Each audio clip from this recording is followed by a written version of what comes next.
The 3-minute rule applies to me, too. I won't take nearly 3 minutes, but I just want to say that it has certainly been my honor and my privilege to serve the citizens of Lancaster, the businesses of Lancaster.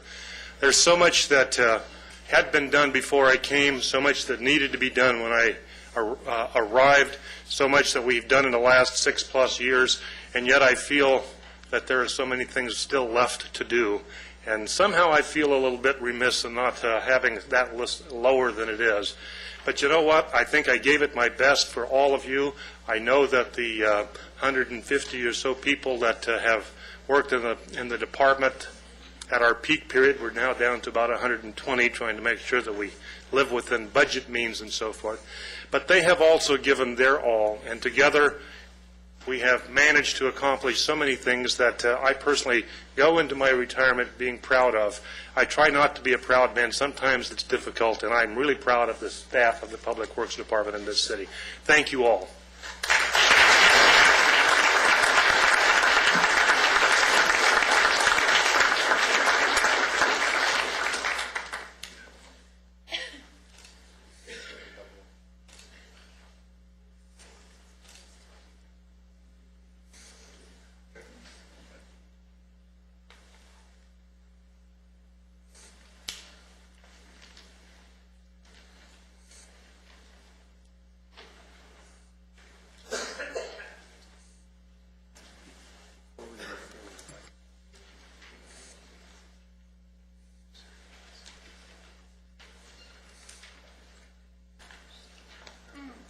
Ladies and gentlemen, I just want to ask, we had some non-agendized item speaker cards, and that was before we put on the ACLU discussion. So one of them was marked with ACLU, but I just want to call out the names, and if that's the topic that you wanted to speak on, we're going to put you with that agenda item that was added. Larry Chappell, was that a yes? Okay. John Alvarez? Yes. David Paul? Yes. Thank you.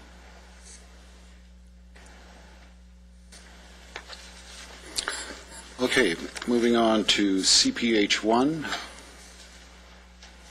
This was continued from a previous meeting, and we'll now hear the staff report from the principal planner, Sylvia Donovan. We have no speakers cards on this, Mr. Mayor. Yeah, I want to hear it anyway.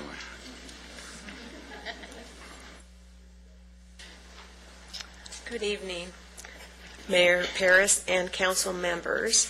Currently, the municipal code places time limits for the initial approval of conditional use permits and site plan reviews and the number and length of those approvals. Currently, the approval time is 2 years with a 1-year extension. This ordinance would extend the time limits for projects to allow 3 1-year extensions for a total time period of 5 years. We have, in the revised ordinance, placed written language to require projects granted extensions to comply with the city's new design requirements as directed. That concludes my report, and I'll be happy to answer any questions you may have. Any questions? I do. Okay. Okay, explain this to me. If we approve this, then every CUP out there gets another year? They would have the ability to ask for 2 1-year extensions, 2 additional 1-year extensions. So right now you can get an extension, your whole approval would be up to 3 years, and with the approval of this, that would extend to 5 years. And who gives the approval? The Planning Commission. Well, aren't there projects out there that have a considerable amount of disagreement from various people that perhaps we should bring it back up again? Well, the extensions would come before the Planning Commission, and they would have the opportunity to bring issues up before the Planning Commission during those extensions. Okay. And if the Planning Commission denies it, then they move it to, the appeal would come to here? They can appeal it to you, yes. Okay. What about the Architecture and Design Commission's changes to our building standards? Well, we're currently working on the design guidelines, and they're not in place yet. I've been meaning to talk to you about that. We're working on it, trying to meet the city council December 9th deadline. So your question was? Well, so we assume that we approve those. Do they apply to these CUPs? Yes, at the time of extensions, we would add the condition, basically, actually, it's in the ordinance. The ordinance basically states, any extension granted shall be conditioned to comply with the city's current design guidelines as adopted by the city council, unless the applicant can demonstrate to the director's satisfaction that such compliance will impose an undue hardship on the project. And it says, in the event the site plan is denied, the applicant may appeal the decision in accordance with Section 17.36030. And all projects constructed in accordance with an approved site plan shall be permanently maintained as approved. Any desired subsequent changes may be submitted for approval as an amendment to the site plan. That's for the site plan, and then there's various language for CUPs. The hardship would be if the project's already through in the building process. I see. Okay, thank you. That's all I have. All right, thank you. Any discussion? Is there a motion? I'll move that we adopt the amendment to Title 17 regarding the additional time extensions for additional use permits. I'll second that. Let's vote.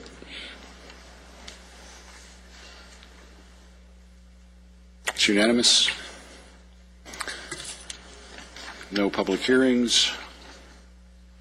New business item 1, we'll hear a staff report and presentation from Deputy City Manager Jason Caudell.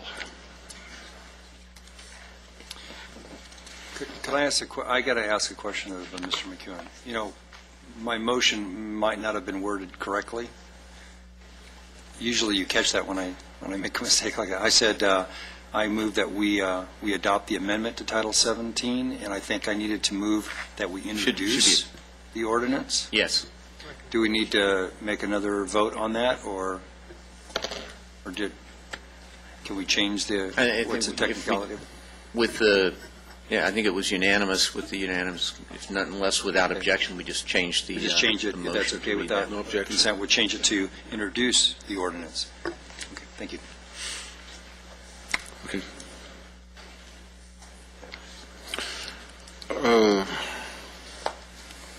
Jason? Mayor and council members, I'll let you know today I am excited to present this opportunity for you.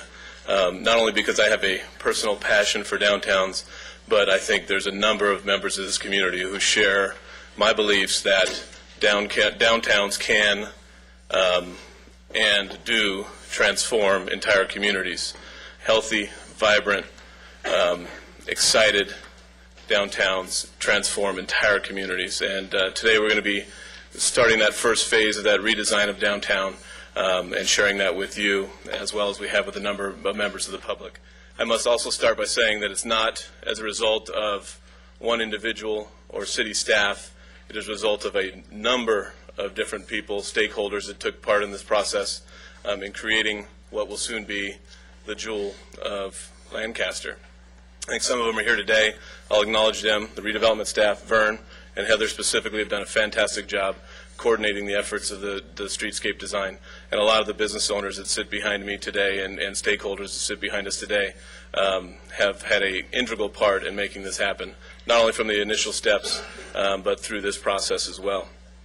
I'm going to start with a discussion of an article that The Big Money Downtown by Jonathan Weber, MSNBC, which you have in front of you. It's a short article. It talks about the power of place, the importance of downtowns. Growth is going away from the suburbs. The demographic is changing and coming into the center. The center will prosper relative to the fringe. We cannot cut off our arm and survive in a healthy environment. We must nourish the entire body. The core, of course, is that central part of the body. Downtown associations are integral to that community, and the social interaction is integral to that downtown community, bringing people together. The discussion also centers around the fact that as people become less interactive through computers and other technologies, we have the need to become more social to a certain extent, and communities need to provide those avenues, and downtown is ripe for that. little bit of history. In October 2008, the council approved a downtown specific plan, which encompassed significant public input, city staff input, conducted an environmental process, and set out the preliminary plans, goals, and objectives for the downtown. Out of that process, as well as the general plan process, the youth charrette process, Lancaster is the place where everything or where anything is possible. And I think that holds true today with the downtown and the downtown project. From that specific plan, there are identified a number of different priorities. One was to improve the public realm, create a pedestrian-friendly atmosphere, institute traffic calming measures, enhance the landscaping, create a Main Street approach for the long-term viability of downtown, and incorporate roundabouts as part of that traffic calming and placemaking process. One of the first things we did in beginning this next phase of the design process is broke up into 4 committees, which is the Main Street approach to downtown revitalization. One is the design component, which we're going to be discussing tonight. The second component is a promotion, which then markets downtown, creates opportunities for people to come downtown. The third being economic restructuring. What does it look like? What is the tenant mix? How successful are we? What are the sales tax numbers? What are the demographics of downtown? And then lastly, the organization. Who is going to be responsible for the long-term viability of a successful downtown? These 4 points have begun. We have broken up into these 4 committees. Not only city staff members, residents of the downtown, business owners of the downtown have all grouped and taken on these 4 individual tasks. We're going to be talking tonight about downtown and the design specifically. The preliminary design phase, as you are aware, we hired a firm, Moule and Palazoides, to begin the conceptual design phase, taking that specific plan, turning it into a conceptual design. In that, and from that specific plan, they took 5 key priorities. 1, pedestrian friendly. 2, additional parking opportunities. 3, as many of us know, mitigate the wind and mitigate the heat. 4, making a multi-use facility, not just a transportation facility, not just a retail facility, not just a parking facility, but surfaces and services that allow for multi-use. And then finally, creating something and building something people care about. The next steps, as it relates to timeline, and we're on a fast timeline for a number of reasons. One is the funding availability, as well as I think people are excited and the iron is hot and we need to strike when the iron is hot. By middle December, we hope to have the construction drawings and documents put together and ready for bid, with awarding a bid in late January and beginning construction in early February. With, depending on scope, as we go through this next process, depending on scope, hopefully construction will be completed by midsummer. I've been announcing this as much as possible just to assure that we make sure we stick to these deadlines. And final points, before I introduce David Sargent to talk about the details of the design. Time is of the essence, as stated. We are moving quickly, and we want to continue to move quickly. We need to gather as much input as possible through this process. As we proceed from this conceptual design to a detailed design, the design committee that I mentioned earlier will become a very, very integral part in identifying very, very specific details of the design. What type of sidewalks will we see? What type of benches will we see? What will the lights look like? All those details very closely. And, of course, and I think it's been mentioned a number of times, this is the city's top priority to get this project built in this budget year. You have budgeted in the 09-10 budget to accomplish these goals, and we anticipate doing that in this budget year. And finally, we want to build a downtown people care about, a place where friends meet, businesses thrive, and our community comes together as one. And I think it's important that we mention that building places people care about. When people care about something, they invest in it. When people care about something, they take care of it. When people care about something, they use it. And if we build a place that people care about, it will have long-term sustainability and viability. With that, I will turn it over to David Sargent, who is going to talk and identify some of the details of the project that we've been discussing over the series of months. With that, I'll turn it over to David Sargent.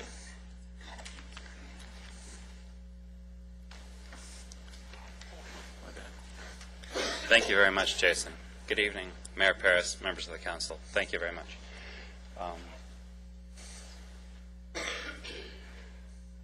I'm going to go through a lot of images fairly quickly here. If there's anything that jumps out at you that you want to talk about in more detail, just stop me, or we can come back to it, either one. Jason introduced the topic very completely. Just for reference, the downtown specific plan area is, as you know, located on both sides of Lancaster Boulevard, generally between 10th and Sierra. The heart of that being Lancaster Boulevard, which is the focus of this work. This is a diagram from the specific plan you adopted, indicating a hierarchy of streets, principally Lancaster Boulevard.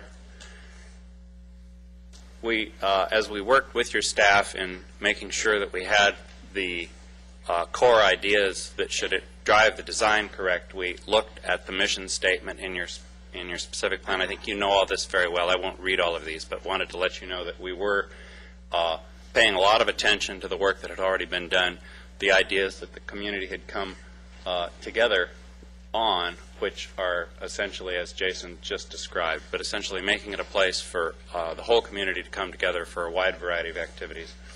As we turn those general principles into, or those large-scale goals into some specific ideas about the functions that downtown in general and Lancaster Boulevard in particular should accommodate, we focused on making it a memorable destination, transforming Lancaster Boulevard from its current environment, which is dominated by high vehicular speeds and a lot of wind and heat, defining the edges of the downtown with gateways that give you a sense of arrival, making sure there's plenty of convenient on-street customer parking to help support the businesses, and incidentally to help slow the traffic down, which parking on the street generally does.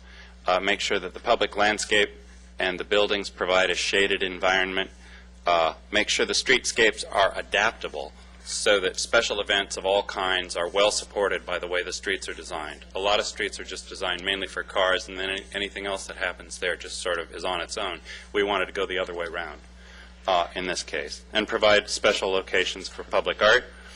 Then that translated in turn to some key elements, which I'm going to show you drawings of quickly here, but they include wide, very friendly sidewalks. As the specific plan had previously identified, reducing the 2 travel lanes in each direction to 1 travel lane in each direction. There's a lot of vehicular capacity within the network as a whole, and to encourage the people who are just trying to get through the middle of Lancaster fast to choose another route, or if they want a beautiful route to drive more slowly on Lancaster Boulevard, will be that route. Crosswalks are a very important feature to get people comfortable to shop both sides of the street, which is very important for retail vitality. Lots of street trees, good light levels, street furniture, and public art. So these are just a few of the examples we were looking at. I know your committee that worked on the specific plan visited a number of communities and looked at places, and I think one of the key ideas they'd come up with was the idea of a tree canopy and tree canopies in various forms, making the place much more habitable. They tend to define the space and slow cars down. They shelter pedestrians. They they help enclose wide sidewalks where sidewalk dining can occur. And if they're deciduous, as you can see in this picture, in the cool part of the year, the sun's heat comes through, and in the summer, you have the shade. And they create spaces for special events, which you already have. You already have a head start on special events, so we want to make it a much more beautiful place for them to occur. And then we looked a bit at buildings. I'm not going to show you all of that work because we're trying to make this quick tonight and focus on the streetscape, but one of the key characteristics is shop fronts that have very transparent glass and a very light quality to create a very attractive way to display merchandise and a sense of flow between the pedestrians on the sidewalks and the spaces they're going by. And then at night, the light coming out of those shop fronts adds to the street lighting in a very warm way. Oh dear. Oh, see, that's what I was afraid of. Okay. It's on your computer, not mine, and some of the fonts went funny.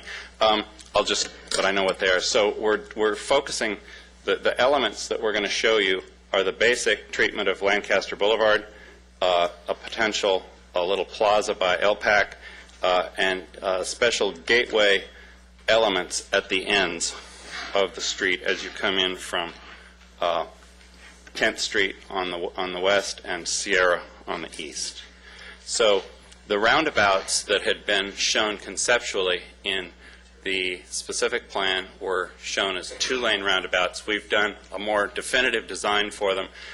Due to cost and phasing reasons, they're not contemplated to be in this initial phase of construction, but an ovalish, an oval about here and a true circle at Sierra are contemplated in the concept design. And this is a photograph of a very similar size, not necessarily that it would have that kind of landscaping in it, of an oval roundabout that's been built actually this is in Florida fairly recently.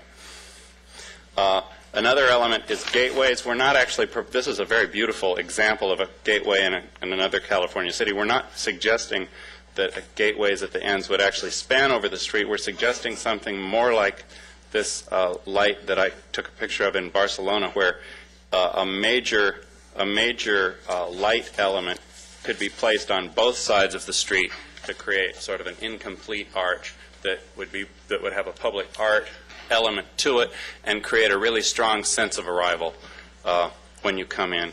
We're also suggesting that at the other entry points to the downtown on the residential streets, that single or double gate posts of this type that were done so much in the 1920s to delineate where one was entering a district or a neighborhood would be provided. Those would fall in a future phase of development. We're also identifying the desirability of flanking the important entry corners north and south of Lancaster at both 10th and Sierra Highway over time with special buildings that have a distinctive character that would, and a scale that would actually create an even stronger gateway than the public art elements would, to really let you know you'd arrived at the middle of town. Here's a quick photo transformation of what that could look like at the entry from Lancaster, from 10th Street. That's the existing condition. This would be looking from within the roundabout. You see the crosswalks entering, and then across here, and the streetscape improvements coming in Lancaster beyond there. With the landscape, with the new street trees coming in, you would see the shady quality and spatial definition of Lancaster. And then with buildings, not matching buildings, but buildings of this sort of scale and character coming in, you could see the transformation from that to that. It can be rather remarkable. The next elements we're going to show you is the actual way that the street, but in these 10 blocks, is proposed to be transformed, as well as the possibility of an arcade in the future, which again is probably not within your budget at this point, but we've suggested for a special stretch here from Elm to Fern that one side of the street receive a special treatment, which I'll show you. The basic idea of this scheme is that the center of the street, the central turn lane, and well, basically the two travel lanes that you're not going to have would be replaced with very special pavement that would be the foundation for a design that would then allow angled parking to occur from both sides within that central portion of the street. There's quite a number of California cities that have arrangements like this already. Upland has a street like this. Pacific Grove up on the Monterey Peninsula has a very well-known street that's similar to this. Only none of theirs are this beautiful because they haven't been landscaped or paved in this way. They've just been striped. So you'd have the angled parking. You'd have the angled parking down the center.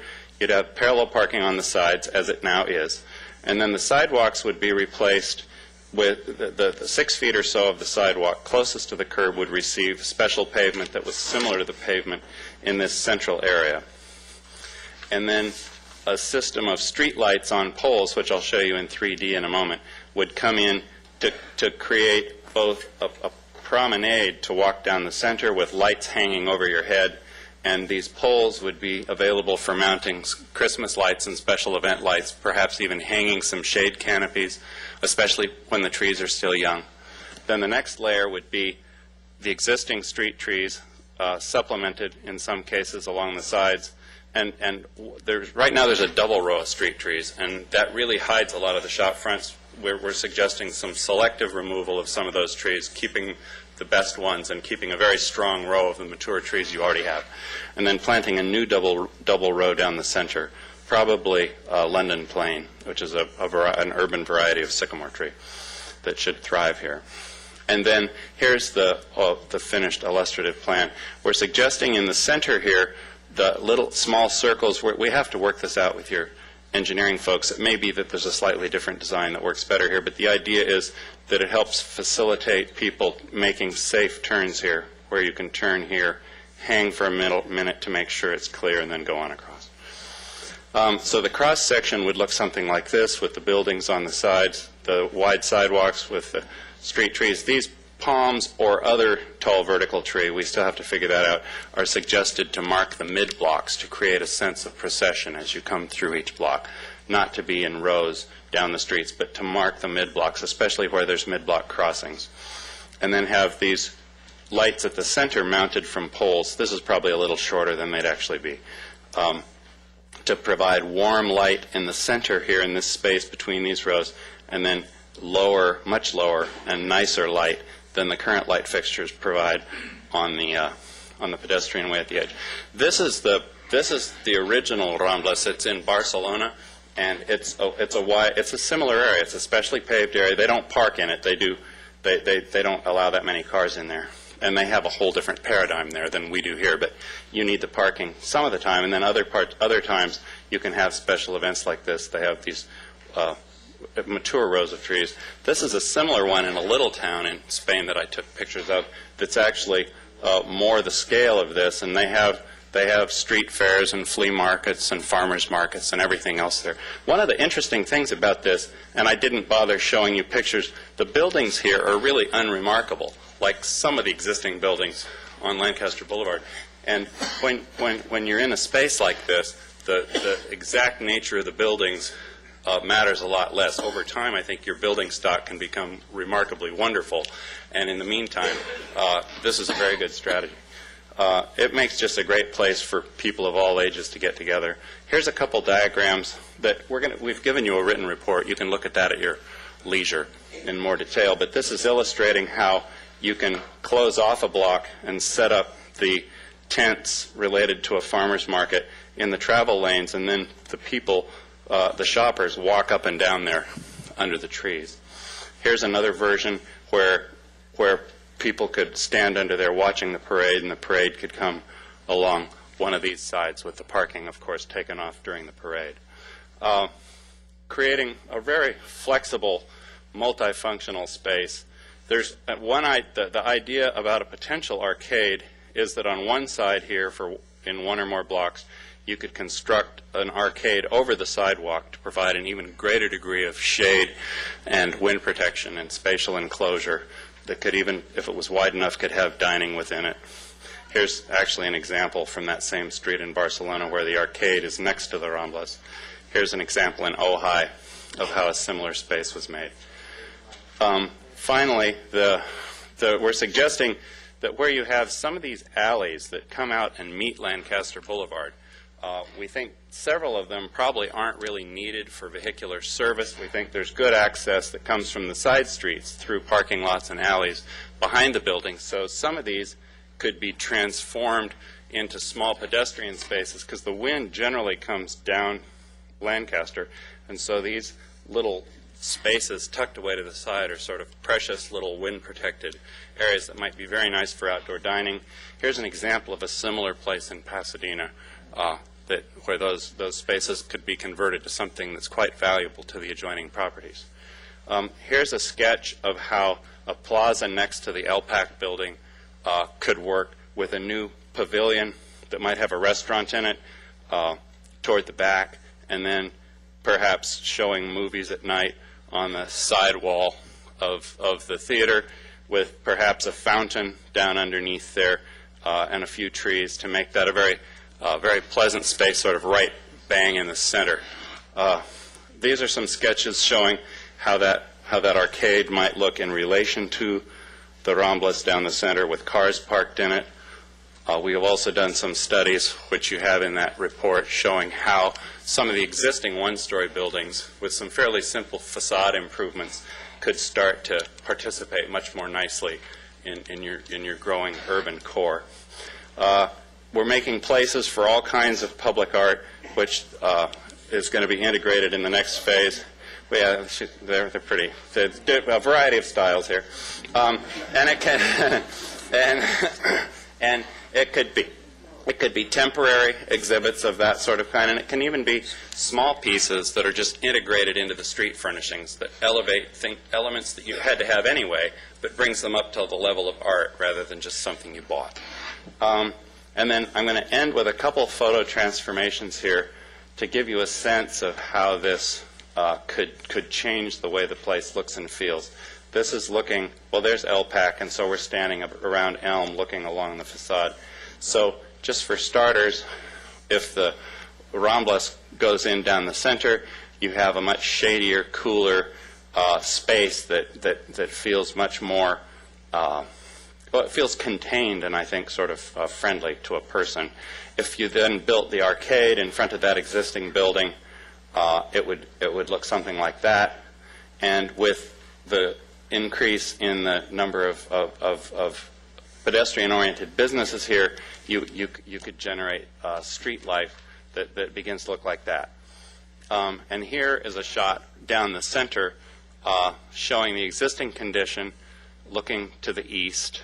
The first step, not the first phase, but sort of the first layer, would be bringing in the new pavement down the center, which changes it already. Then putting in the system of poles and lights to, in addition to providing light, these would have power in their bases to support street fairs and street vendors and such. So you wouldn't have separate little electrical pedestals, to trip over or something. Then when the trees go in, you really have a significant change in the way the space looks and feels. Then over time, new buildings could come in that have more transparent, more active shop fronts at the ground level. During normal work days, parking would occur under there, and you'd actually have some shade on your car after the trees grow a bit. But for special events, you could then take out the parking, bring in the farmer's market, and have a really remarkable place for the community to gather right in the middle of town. And finally, the extent, just because we've showed you a lot of pieces, Jason wanted to make sure that we were clear about what is the subject of the authorization you're being recommended or asked about tonight. It would be the transformation of Lancaster Boulevard itself from 10th to Sierra, not including the roundabouts, but including modifications certainly to the intersection design and the signal controls so that this new configuration would be fitted together with the segments of Lancaster to the east and west, and an improvement to Elm Avenue. Your impending museum site is there, and your new park is the center point of your new park is there. So we thought that block of Elm as a connector from Lancaster Boulevard to the new park would be an important thing to try to include in this round of improvements. And David Schneider, our esteemed landscape architect, and I are both here to answer any questions you might have. Wow. That is truly remarkable. I'm breathless. Any questions? Yeah, when can we get started? January. Tonight, if you Tonight. approve it. I just had one question, are there any Are there going to be any blue benches on Lancaster Boulevard? That would be a detailed decision that we can work with. Probably not.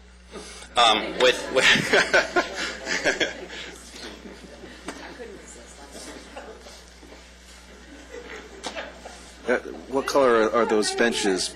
Nicole. You're the first speaker, though, okay? Nicole, you're going to be the first speaker, so you can do it then, okay? Okay, thanks. Just want to clarify, those benches are Bozigian blue, aren't they? I made a mistake early in my career.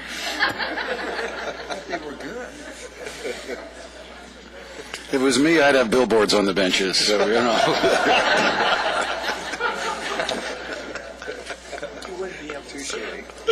That's right. Okay. Then let's do the speaker cards. Nicole, you seem to have a burning desire.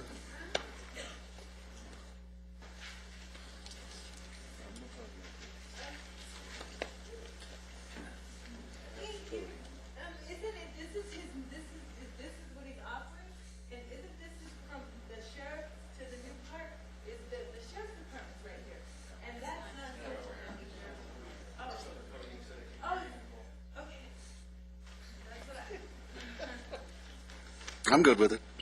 Huh? I'm good with it. Go on. Okay. And so if that's part of his proposal of what the part within the contract, that part should be taken out or at least negotiated or something like the health care. Spread that one around or to have more value in that one because you can't really. Nicole, this is a great plan. I mean, you really can't. It's a great plan. Really? Okay, yeah, get behind this one. Okay, then good, because... Okay. Oops, you know what, because I looked for the hand sanitizer, but it wasn't there. But, it's been in the bag, but I want to give that to you. Here. Oh, good. And then I want to also... Thank you. Oh, you're welcome. Yeah. Look at it. Nicole. Don't worry about him. Talk to me. And so I wanted to know if that could be my permission to ask of some of your understanding as well as because you're the biggest, bigger than me. Not tonight. There's a few people who disagree with you. No, sir. Okay, right. Yeah. And so I wanted to know if I could have an invitation to better understand and from stuff of where you're coming from in that. Well, on this, we'll give you the whole book, okay? You'll get. I'll give you your own copy. You're going to love it. And then what about the plumbing? Can I have that too? Because architect Sylvia said that she would look at it for the best superior. Let's not get greedy here. Alternative, the best alternative. We'll give you whatever you need. Okay. We'll give you a copy of whatever you want. Okay. No, she wanted to look at the superior alternative because they're not going to have a job really after they do the landscape and design. And since your department are doing the plumbing engineering, that she agreed she would. Her department agreed to look at it for a superior alternative, the alternative design. Okay. I'm not allowed to do any of the hiring. Just ask my wife. Hiring. That's a committee, and they're just going to look at the engineering of it and the superior alternative. You up on that? Okay, we'll work on it. Okay, great. That's what's going on with that? What's up with that? And the last thing, the sheriff cut my lock off my gate and left my property unsecure, and I had air compressors and a generator. And the notes right here, and everybody took it, and I told them to come in. I saved a cup, and then in the vacuum, that it covered, and to come take fingerprints, and they won't even do it, and I just want my money back from all my tools, and so that's it. Oh, there's your present. Thank you. Okay, thank you. Bye-bye. Chris Grotto.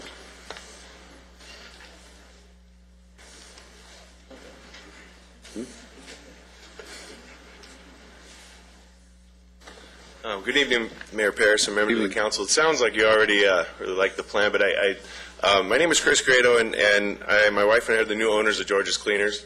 We bought the cleaners in January, and my grandfather was George, so that makes me a third-generation downtown business owner.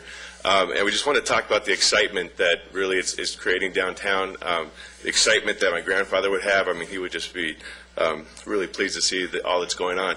But I really wanted to just make a point of, a lot of the focus is the boulevard, but it's not, we're on Beach and Milling.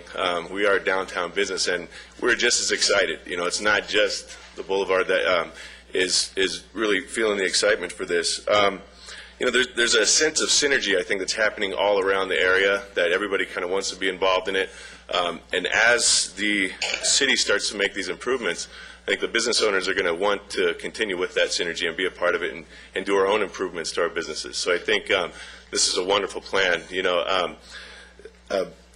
Jason, talked about, bringing people downtown, and it's true. I was at a fundraiser the other night at the Lemon Leaf, and we were talking to someone from the Inland Empire, and they said, "What do you do, around here?" And we talked about the Jethawks and other things, and the conversation just kept going back to the revitalization of downtown and talking about, what it's going to be in the future, and not just, bringing people downtown for a CDL every so often, but, people would actually come down here and actually, want to be there on a Friday night or a Wednesday night or whenever. It's not just for special events.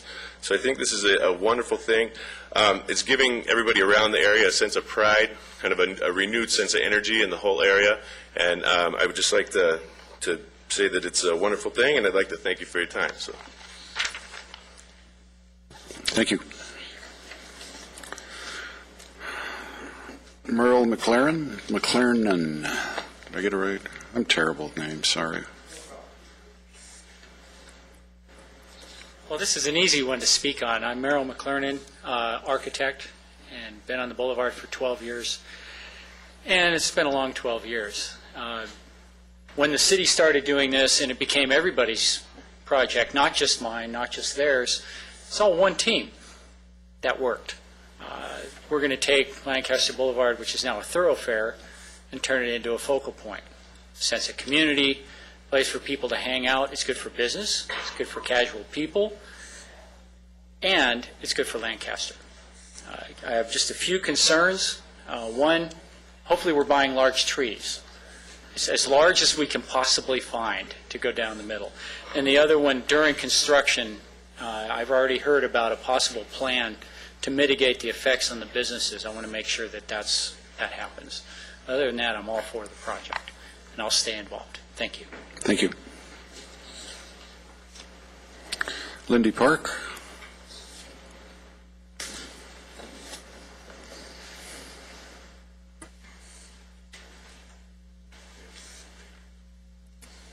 Good evening, Mayor and council members. My name is Lindy Park, and I work with Allstate on Lancaster Boulevard.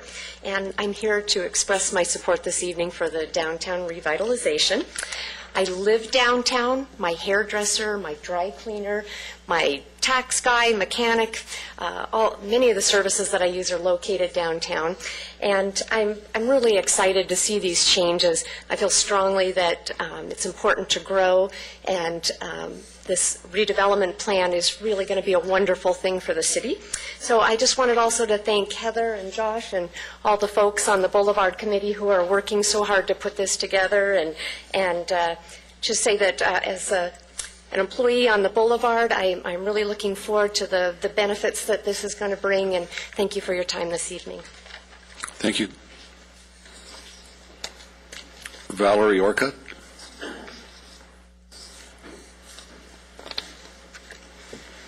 Hello. Now, does everybody like my hair? You look fabulous. Well, I'd just like to speak on behalf of, I'm owner of Bella West Salon and Spa, responsible for your hair. I'm also vice president of the Boulevard Association. I'm a little nervous, but I'm a big supporter of the downtown. I have been involved in the downtown for about 6 years. I've seen a lot of changes, but one thing remains the same, is everyone's continuous passion for the downtown revitalization. Everyone you talked about downtown has passion. Down to Scott Ehrlich, all of his projects are everywhere.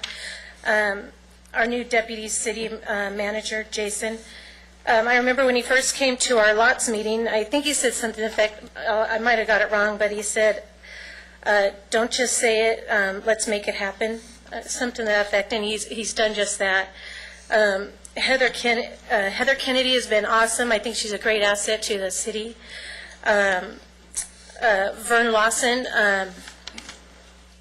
also has a way of explaining things perfectly to make sense about everything that's going on. Let's see. And I know there's just more people behind the scenes that have just been contributing every day, the staff of the city, everything. I even have Roger Hemme, who's on our downtown lots and has been probably the founder member, probably 20 years. I know he doesn't want the angle parking, but we're trying to get him over that. We're working on him diligently about that. I also am excited about the new museum. Nick, our curator, is awesome. I think he's got great plans for the new museum. I can't wait till it opens. And not only for the downtown, I know that the Mayor Paris and the council, Mark Bozigian, has a passion about the downtown. I feel it every time I talk to each one of you.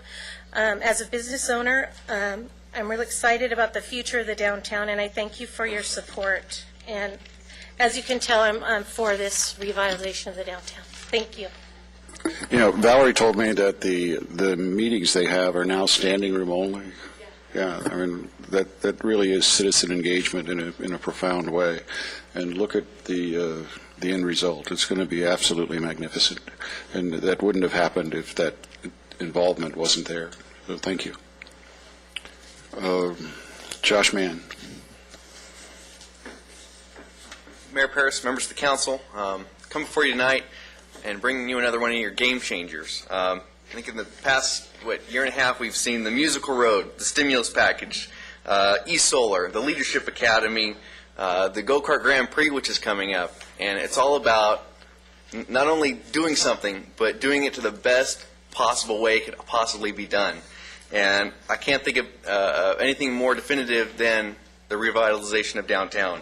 I think what you have here is you have the right team. Certainly we have a council with two council members who really brought this forward. I mean, Ron Smith dreamed this up in Monterey, and here we are today. I think you have a city staff that is just going above and beyond to bring this to fruition. Certainly, we have the stakeholder committees that have come together, both involving city staff and members of the community. We have the Boulevard Association, which that's your downtown business owners, nearly 200 of us, and I have yet to find a naysayer. As Valerie said, even Roger Hemme, who I kind of throw in as our token naysayer, is behind this effort, and that really says a lot. And we're even carrying that over to people who don't even live here. I mean, Scott Ehrlich in Insight Development is come here, and I think he's now as much a citizen of downtown Lancaster as I am. And so it's with this excitement that I hope that you not only approve this project, but that you say full steam ahead and let's get this done. Thank you. Thank you, Josh. You know, what Josh said is true in many regards. It required a lot of people working on this, but this would not have happened had it not been for the vice mayor. I mean, this really was his brainchild that got everybody else on board, and then they made something beautiful out of it. And as much as I would like to take credit for it, it really was the vice mayor that created this idea. And my hat's off to you. Well, I just lit the fuse, and Sylvia and I here, and then Ken too, because it was 2003, May of 2003, and it was the 10 to 12 lecture on Walkable America, and then we went out to the brewery after and said, okay, we're going back, and this is what we're going to do in 2003. Yeah, and Ron bought 2 beers for me, and he said, Ken, what do you think? And I said, let's do that roundabout. You guys were wait a minute. You guys were drinking? Absolutely, it was a great brewery. But besides getting the beautiful downtown, I mean, Ken and I have been wanting roundabouts and some traffic circles, so we're going to get 2 traffic circles and 6 roundabouts. So, but truly though, we lit the fuse and came back, and we got Councilman Jeffrey excited, and other people excited, and Ed excited, and everybody. But then we started bringing the public in, and it has been a huge team effort, a huge community. The downtown, the Boulevard Association, what used to be called Lots, and but I'm excited. It's taken 7 years by the time we get done, but we wouldn't have Heather Kennedy, we wouldn't have Jason, we wouldn't have Josh as the leader here. We might not have. It took 7 years to get Roger Hemming on board. But he was one of the biggest detractors at first. But so I'm excited. It's really great. So that's where we just lit the fuse. But it's taken a lot of people, and just an amazing job on what they've done. And I think when they see the pictures, they can picture it. They can imagine. It's exciting. And one of the things I wanted to say was I can remember, of course now it's going to date me, where the downtown is where everything was happening at. I can remember my mom taking me downtown. We went to dinner there on Friday nights. We shopped down there. That was where the clothing stores were at. So you were there, whether it was weekdays or weekends, weekend nights, and we finally turned the course of history, and we're going to have that back again, so that's going to be great. Thank you. Tammany Fields?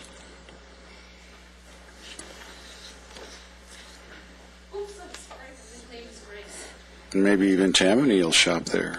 Pardon? Maybe even Tammany will shop there. No. I've got to stick to my convictions. Growing up in Pasadena, I saw a lot of similarities to this project, and obviously it is a nice project.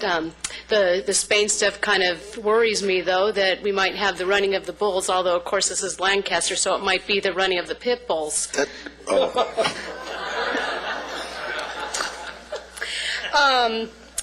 Anything is possible in Lancaster.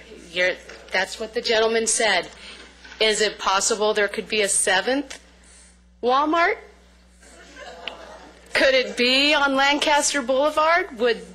What would those people do that have those wonderful shops there? They'd be eek! They'd be worrying. Just think of the chrysalis that you could give the town of Quartz Hill. Let 50th get revitalized and let it become beautiful. And the way Lancaster looks now, yeah, it's pretty ick, but the chrysalis is about to happen. It's going to be beautiful, and that does look lovely. I think it's nice. Do right by Quartz Hill, and I'll do right by Lancaster. Thank you. Thank you. Larry Jernigan?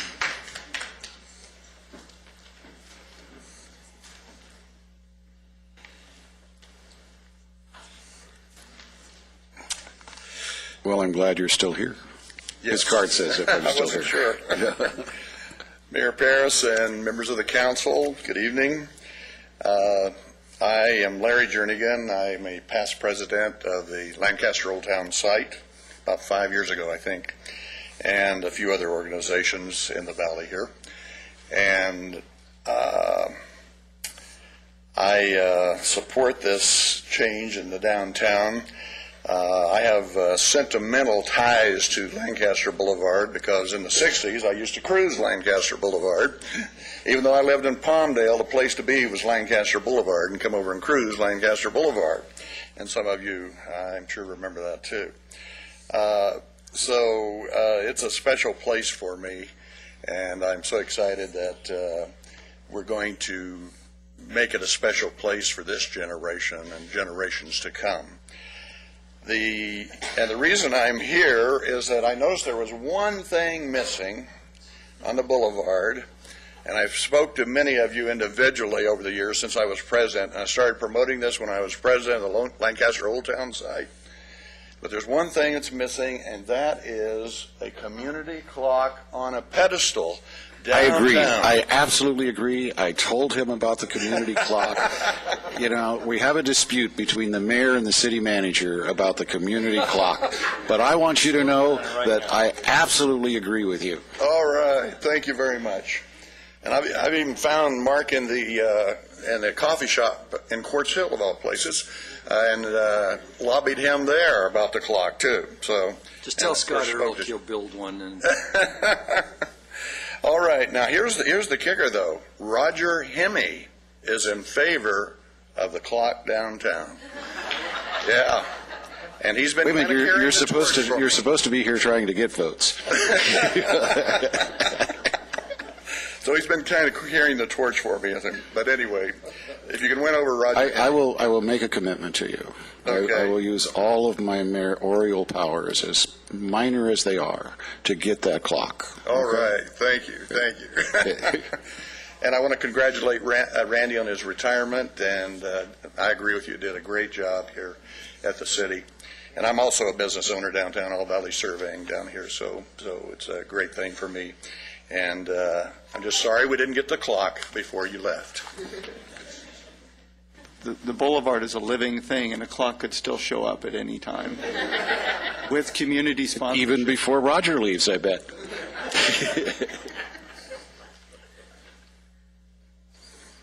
Okay.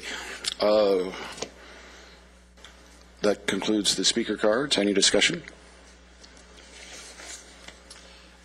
Well, I'll make the motion that we approve the Boulevard Public Realm Design Concepts, authorize, that's including a public clock, and authorize Moll and Polizoides Architects, and that's part of the motion. Yeah, there you go. Just have the design as part of the, we'll get a public clock in there someplace. Make sure that you counter that with the recommendation, because That's we right. don't want to It's mess. recommended. See, Larry, that's all it took. Because these concepts are concepts. It's not going to be built that way anyway, so we'll, that way Mark won't have a heart attack. And that's my motion. And I'll second that. Okay, let's vote.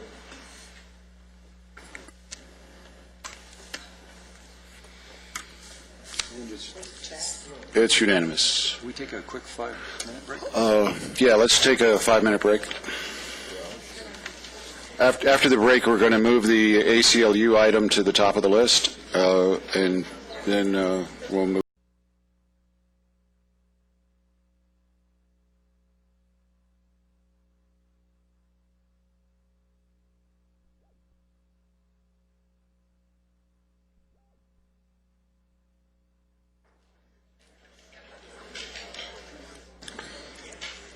Okay, let's go to the ACLU issue, and Mr. McEwen, if you'd like to give us a report on the latest threat from those guardians of our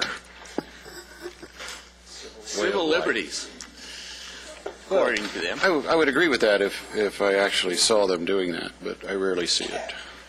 Hey, Mr. Mayor, members of the council, we did receive yesterday a letter from the ACLU requesting that we change our policy concerning the invocation based on certain complaints they'd received from local citizens, unnamed citizens. And they based the request on primarily on the Rubin case, Rubin versus City of Burbank, which you'll recall was several years ago. The Court of Appeals in California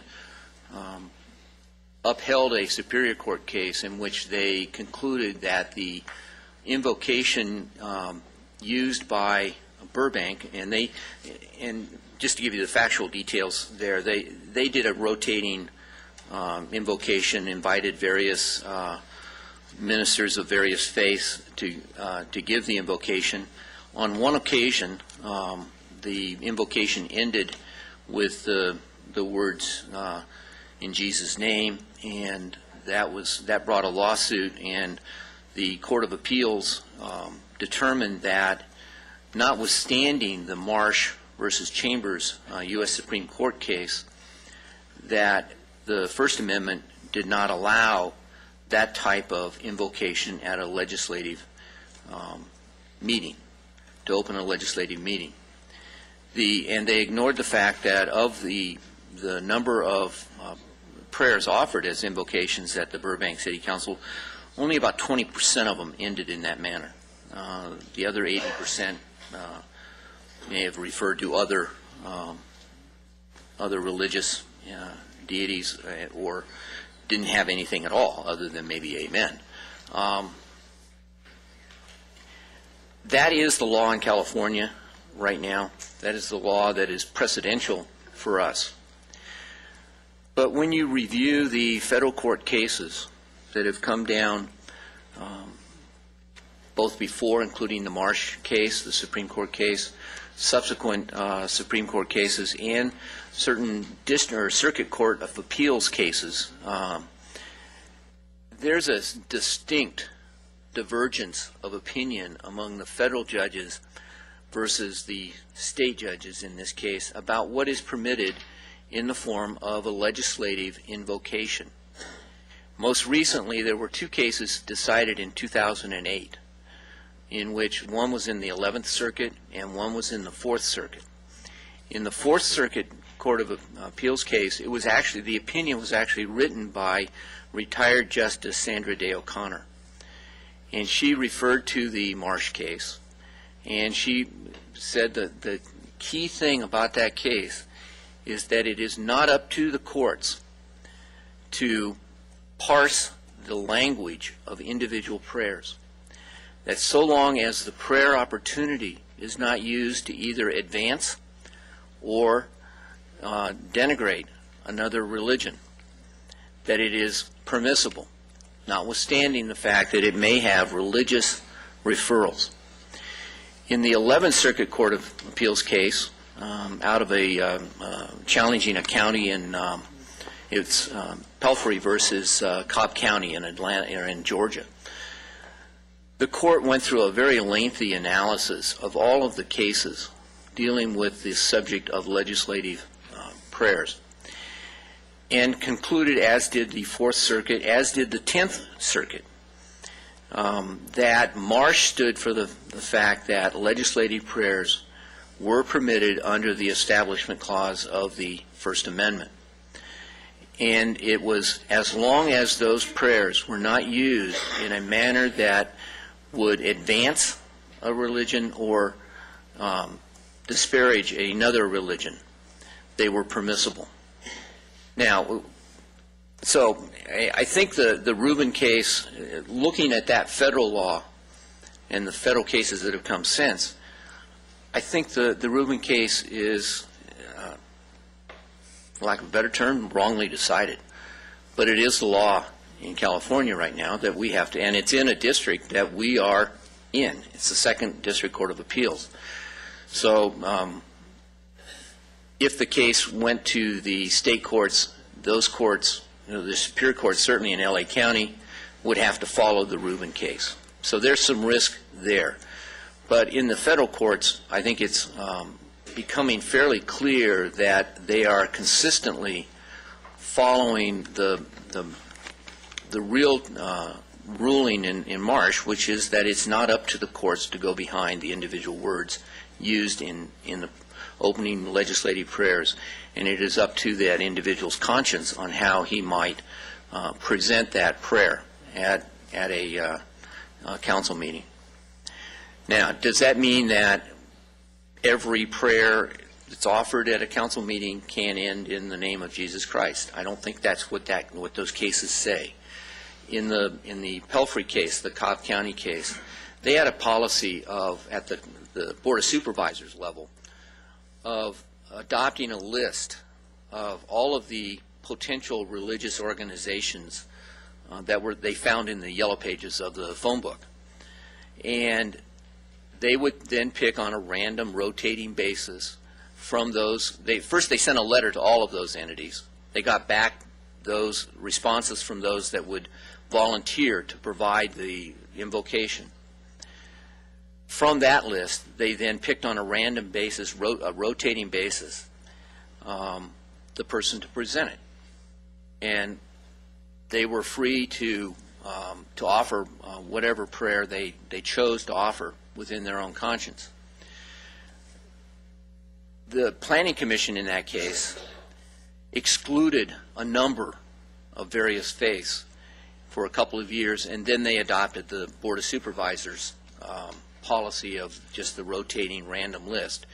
The court concluded that for those 2 years, those prayers were unconstitutional, but after they adopted the Board of Supervisors policy, then they were fine under the First Amendment. I think another important factor to keep in mind here is that in Lee versus Weissman, which is another Supreme Court case, the court, in addressing a policy of a school district, which for a commencement prayer had a written policy that basically advised the person who would be presenting the invocation of what they could say and could not say in the invocation. And the court in that case said that is not the court's role, nor the public entity's role, to get involved in what in a religious context could be said. And so I think you take that case, you take the Marsh case, and you take these Circuit Court of Appeals cases, and you come up with a policy that involves a rotating list and an arbitrary selection or random selection from that list on an ongoing basis. And you have a policy that probably works under any scenario, and may even, in fact, work under the Rubin case. Other than the provision in the Rubin case that you must advise people on what they can't say, which I think is contrary to Lee versus Weissman, that injunction that was imposed in the Rubin case was very consistent with this kind of a rotating policy. I've put in front of you a draft model policy that was provided to me by Councilwoman Marcus, that was prepared by the Christian Legal Association, I believe is the name of the entity, CLA, that came from the Gibbs law firm in Florida. They're a national firm that's been known to handle various cases of this manner.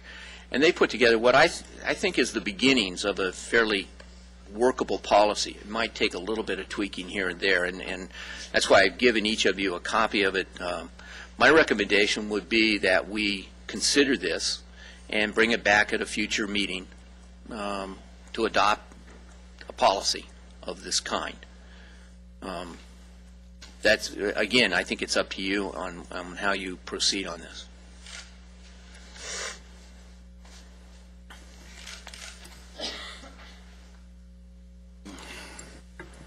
Okay.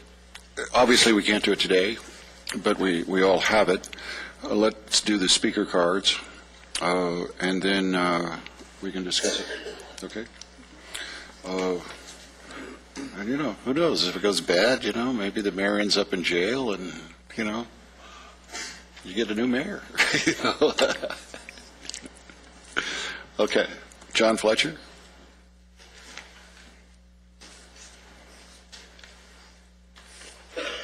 Mr. Mayor, Council, regarding this issue of the using the name Jesus Christ in prayer, I hope that the Council does not follow any other path other than to be able to pray as your conscience dictates.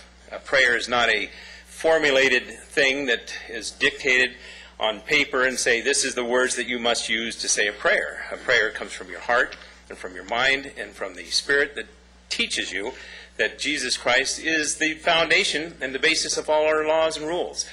I would hope that you as a council and you as mayor would use the same fortitude to go forth and tell the ACLU that we're not going to listen to a few malcontents and tell us how we're going to pray. And you pray exactly how you want to, and if that means Jesus Christ is going to end that prayer, then by gosh, that's the way it should be. Thank you. Thank you. David Paul?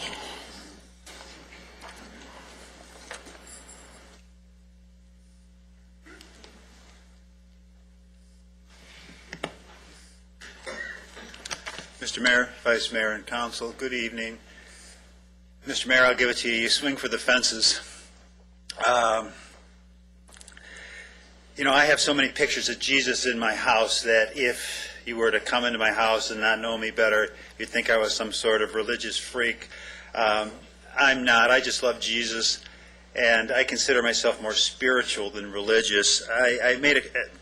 This is what concerns me. I was watching a movie the other day, and the reference was made in there that God is an imaginary friend for grown-ups. And so I understand that some people love God and some people don't understand what God is. And the religious specifics sometimes are the things that confuse us. So I try and stay away from that. To me, God is all-encompassing universal mind or consciousness. Only God is absolute, and everything else is an artifact of that consciousness or mind of God. The vibratory rate of the mind and consciousness of God is what is real, and the transitory existence of matter is the illusion. Physicists tell us this. Mind over matter is the true reality. And there are just many ways that we can pray and observe God and our beliefs without being too specific. My children, when we have our meals, we have a cute little prayer we say. I watched this piece on TV one time about the children in the rainforest, and if you want breakfast, you have to go out and hunt it. So our simple, fun prayer in the morning for breakfast is, "Dear God, thank you that I don't have to eat a monkey." And that they love. That brings the essence of God. But I just wanted to read one little thing here that I use to reset myself when I'm feeling a little detached from God. My soul is one with the universe, and my spirit is an emanation from deity.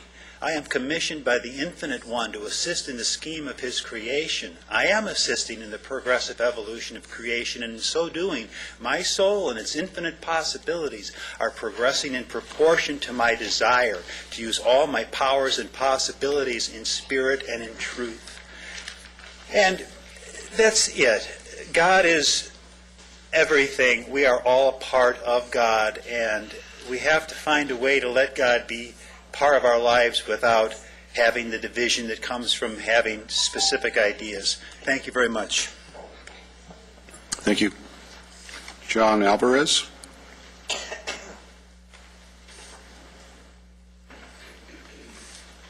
Thank you, Mayor Paris, council members, staff members. Congratulations, Mr. Williams, on your retirement. I know you'll enjoy it, and the best years are yet to come, I'm sure. Mayor Paris, I'd like to thank you for this opportunity to speak. I thank you for a constitution in this nation that allows us to speak in such a manner. I know that it's my God-given right, I believe, to be able to speak to you, to pray in the name of Jesus. I believe that without that ability to pray, what do we have? I thank you that for the stance that the city's taken. I thank you for the motto that we have, "In God We Trust." I believe that means much. I know it means much to myself, my family, and to this city. I believe that the Lord has blessed this city. I know that cities head in different directions, and you can tell, but I believe that we're heading in a good direction, and I'm so thankful for that. Now, I believe that the ACLU is trying to tell us what direction to take our city in. I believe they're trying to say, well, you've done this for so long, now you must do this. And I believe that, I don't believe they can tell us that. I believe the courts can tell us to do something, but, I don't believe that they have the right to tell me what to do. And I believe that we as a people, and I believe that I can pray in Jesus' name, just as I believe that any other person can pray in the name of the deity that they choose. And they have that right to. But I believe that I have the right to pray in the name of Jesus, and I believe that no one can stop that. I believe that now that there are three types of cities. Cities who see things happen, who make things happen. Cities who make things happen, which I believe the city of Lancaster is. The presentation we saw a little bit ago showed us the direction that we're heading in. I think it's a tremendous direction. There are cities who see things happen, and there are cities who say, what happened? I believe that we could easily become a city where we would say, what happened? How did we let that happen to our city? How did we head in that direction? And I don't believe I want to let that happen. I don't believe you as a council should let that happen. Which city will we be? That's a great question. I believe that this freedom that we have, the freedom to live that we've been given to by our God, our men and women who have died over the ages for these freedoms. I look at that motto and I believe that we shouldn't put our faith in the ACLU to lead us in a certain direction. I believe we should put our trust in God and let Him direct us. Thank you. Thank you. Danny Coates.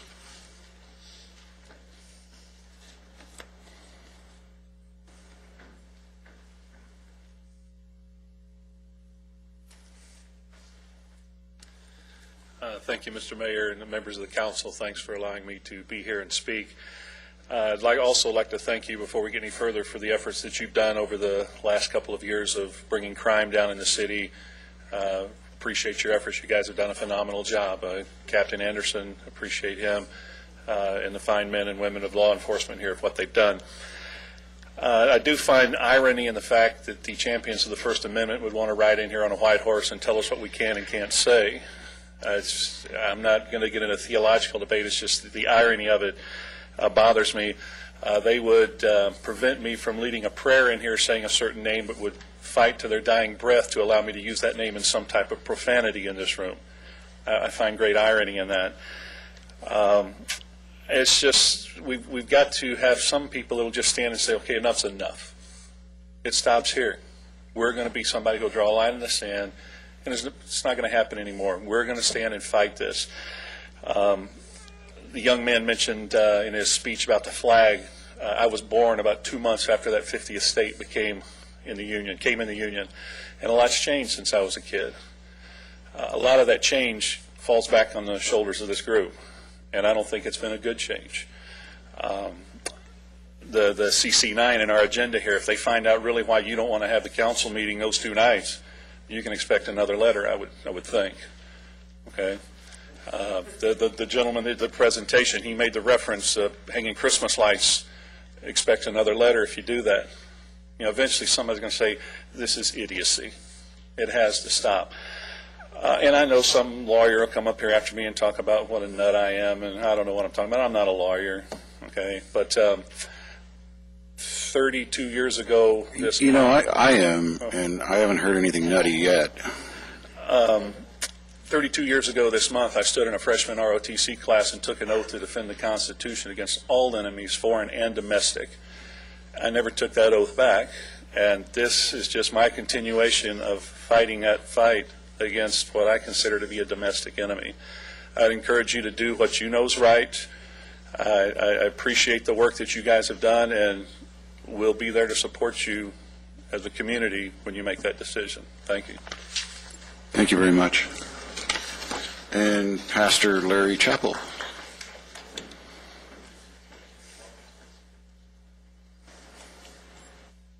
Mayor Paris and the City Council, I wanted to take a brief moment to thank you, each of you, first of all, for all that you've done to make the city of Lancaster a better place to live for my wife and I. It's been awesome to see the huge decrease in crime over the past year. Thank you for aggressively confronting gangs and crime in our community, and at the same time casting a vision for the people of Lancaster to follow. The credit truly goes to you, our local law enforcement officials, and ultimately to God. It would be foolish to pretend that the recent blessings we've seen in our community would have come to us apart from God. To me, these go hand in hand. It's a time-tested biblical principle that righteousness exalts a nation. I know I speak on behalf of many when I say that I'm thankful that I live in a city where the leaders, who like our founding father, understand their own limitations and their need for wisdom from God. I'm thankful that before each city council meeting, you have chosen to begin in prayer, and many times in Jesus' name, despite the growing amount of intolerance for his name. I pray that that never changes. Thank you again for your time, and we greatly anticipate how God will continue to bless this city. Thank you. Thank you.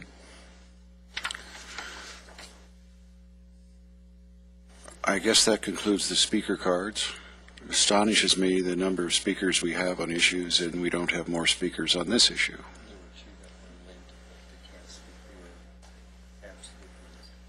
Okay. And with that, any discussion?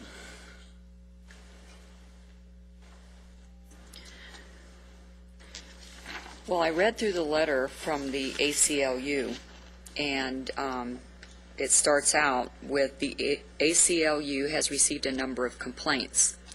And I asked Mr. Bozigan, have we received any complaints? So no one has come to City Hall, no one's called. As far as I know, no one's approached me.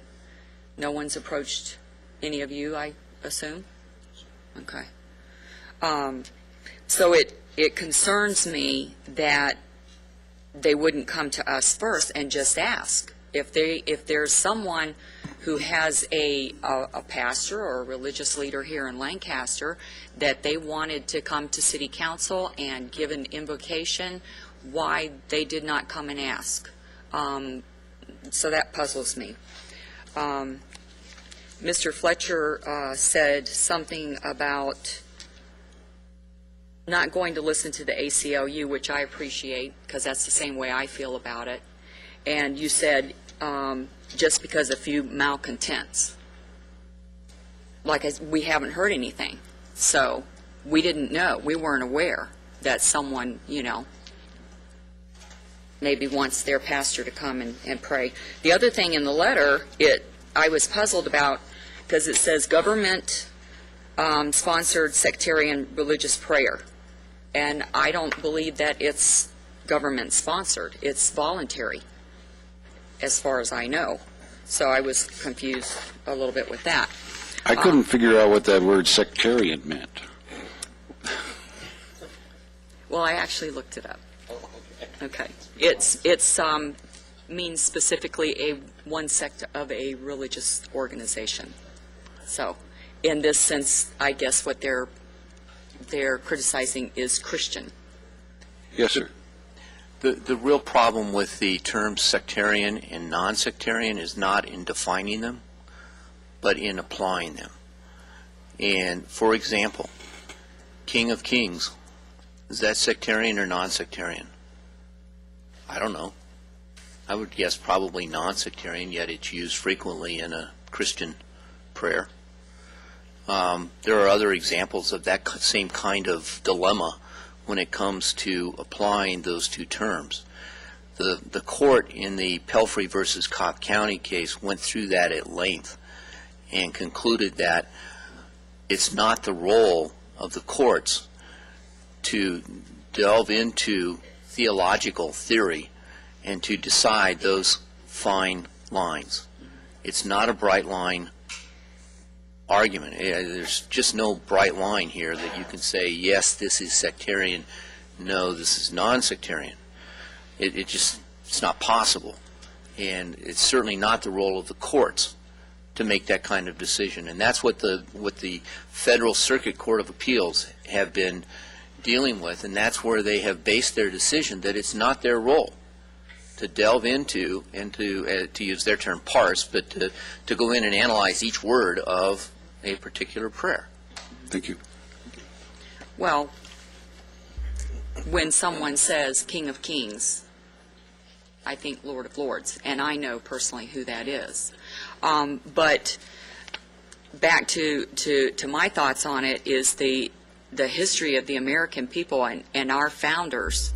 I believe it was based on Bible principles. It was based on Jesus Christ.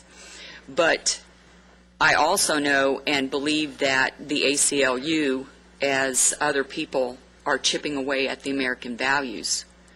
And one of those is that all you have to do is go to Washington, D.C. to see that God's handprints are all over this nation. And there are some people that really hate that and despise that. And that's a shame. But this is America, and they are free to think whatever they think. I did read the policy. I think that would be a good place to start, but I'd also like to hear the rest of the council. I did go through the information that Mr. McEwen gave us, and there was a song that came to mind, but I'll refrain from singing it because it starts with my baloney has a first name. It's O-S-C-A-R. My baloney has a second name. It's M-A-R-A-R. But anyway, Santa Barbara, the city of Santa Barbara, I noticed here, it said, we had a complaint filed by the ACLU years ago about having invocations after which we ceased the practice, period. And I thought that's very sad. And I would not want that to be the city of Lancaster.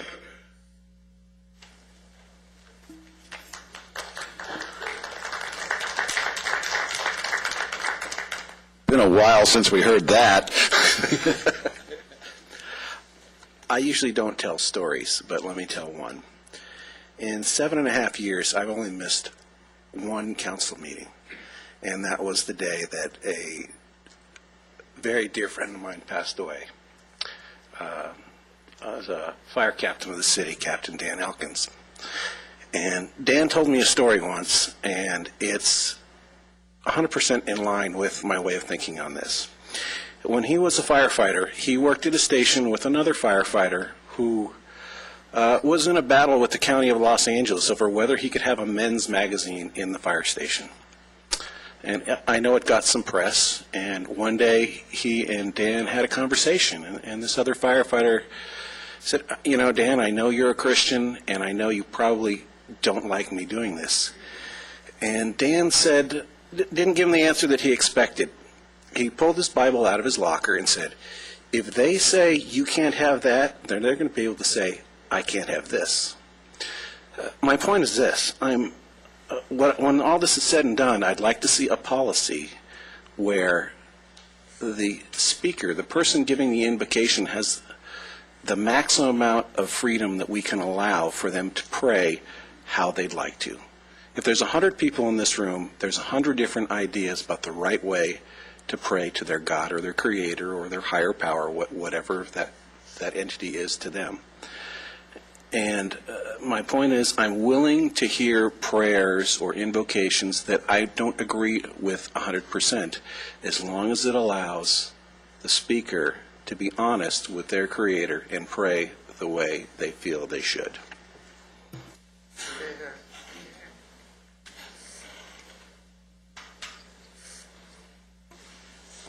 I too think that probably the right move that we should make is moving to some kind of policy that would be inclusionary, although, and I'm going to digress a little bit here, in my 18 years of being involved with the city of Lancaster, 16 of those being a planning commissioner, I don't ever remember anyone coming before us with a project of a church where we were ever at any one time exclusionary. And so I don't know what message that somebody might have taken away from the way in which this city council and the one before us and the one before that one and the one prior to that, where in any particular way anyone is implied that we've been exclusionary. So I'm not quite for sure of where the complaints have been drawn or where they've come from.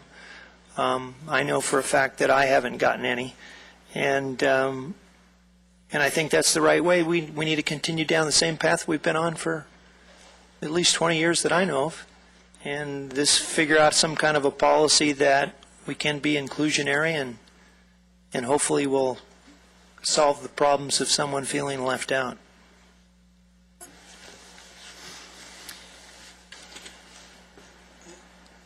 You know, it's amazing that the ACLU always fights for what they fight for. But the freedom of speech of the people coming up here and praying in the manner that they feel fit, they're not going to fight for. You know, I don't agree with everything that the Supreme Court has come down with. The Supreme Court had made decisions in the past that have been overturned because people don't agree with them. But, you know, the First Amendment here, it says at the beginning, Congress shall make no law respecting a religion or prohibiting the free exercise thereof. You notice in the ACLU's letter they love to talk about the Establishment Clause. They always forget the Free Exercise Clause. It's one that they don't like to. They pick and choose throughout the Bill of Rights what they want to, you know, interpret and what they want to stretch to the nth degree. And it's funny that after Congress passed the Bill of Rights, including the First Amendment, they went out and they had a prayer. And I guarantee you I know who it was to. You know, the separation of church and state is not in our Constitution or Bill of Rights, and I like this policy that was brought forward, and especially this one line here in the policy that I think everybody has talked about.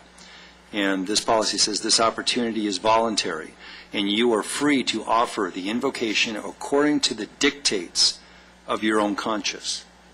And that means if they're going to pray to Jesus Christ, that's exactly who they're praying to. I mean, if Paul Chappell came here today, or Larry Chappell came up here, or some of the other pastors that we know in town, Pastor Prather, even if they didn't say to Jesus Christ, we know who they're praying to. Everybody does. And so I think, but the one thing I'd like to see as a consensus from the council, if we give direction for working on this policy and tweaking it, is we do not respond to the ACLU.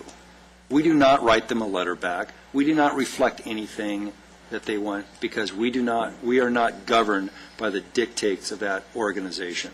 And even though we might be establishing a policy, we'll be making a policy that gives people the freedom of speech to pray the way that they want.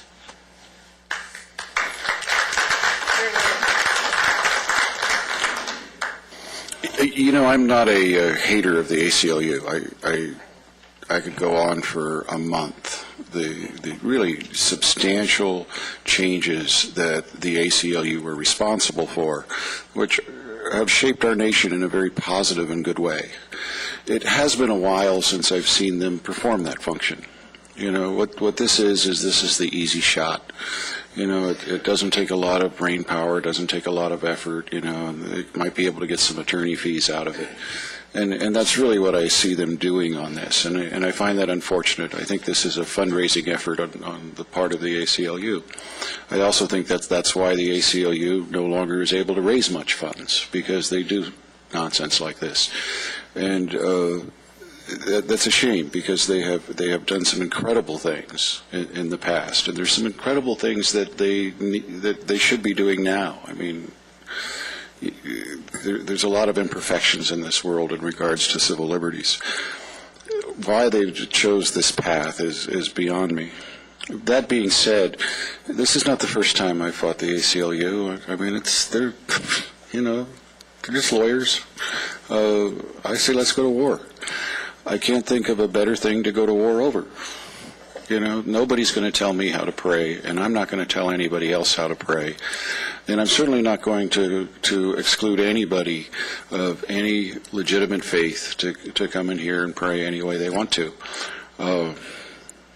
That being said, what I would like to do is I'd like to see Ed Cilio and the Vice Mayor formulate a policy with the city attorney and come back to us at the next meeting so that we can pass that policy.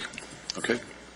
That sounds good. And if it's a consensus from the council, I'd like to direct the city attorney. One other thing. Go ahead. And I have thought about whether or not we should ignore the ACLU letter or not ignore the ACLU letter. And at the end of the day, it is an organization that is entitled to the respect of a letter back. And I would disagree with ignoring them. I think we should explain our position to them, and like we would any other citizen. I know that we attempt to respond to every citizen's letter or email to us. I don't know if we're always successful. How successful are we, Chris? But that is the goal. And I don't see why we should deviate from that simply because we think they're being ridiculous and a pain in the butt. Well, we can't vote on it, and since we don't have a consensus, there's no direction to staff on that, but I would say no, that we don't respond to them because it's a knee-jerk reaction to somebody that likes to get that kind of, boilerplate kind of letter that they hand out, and so since there's no consensus, then we wouldn't have that anyway, since we can't vote on that. You've added this to the agenda, so I think you could probably take a vote. Well, can I just direct staff or direct me to? Yeah, I just wanted to ask a question because I'm not fond of the ACLU. But I kind of knew that. We know that it's been caller generated. The ACLU, has no idea what goes on here until someone brings it to their attention. And to me, I just don't see why we should answer the ACLU. I wish we had the people who had brought the concerns. I wish we knew who they were so that we could address them.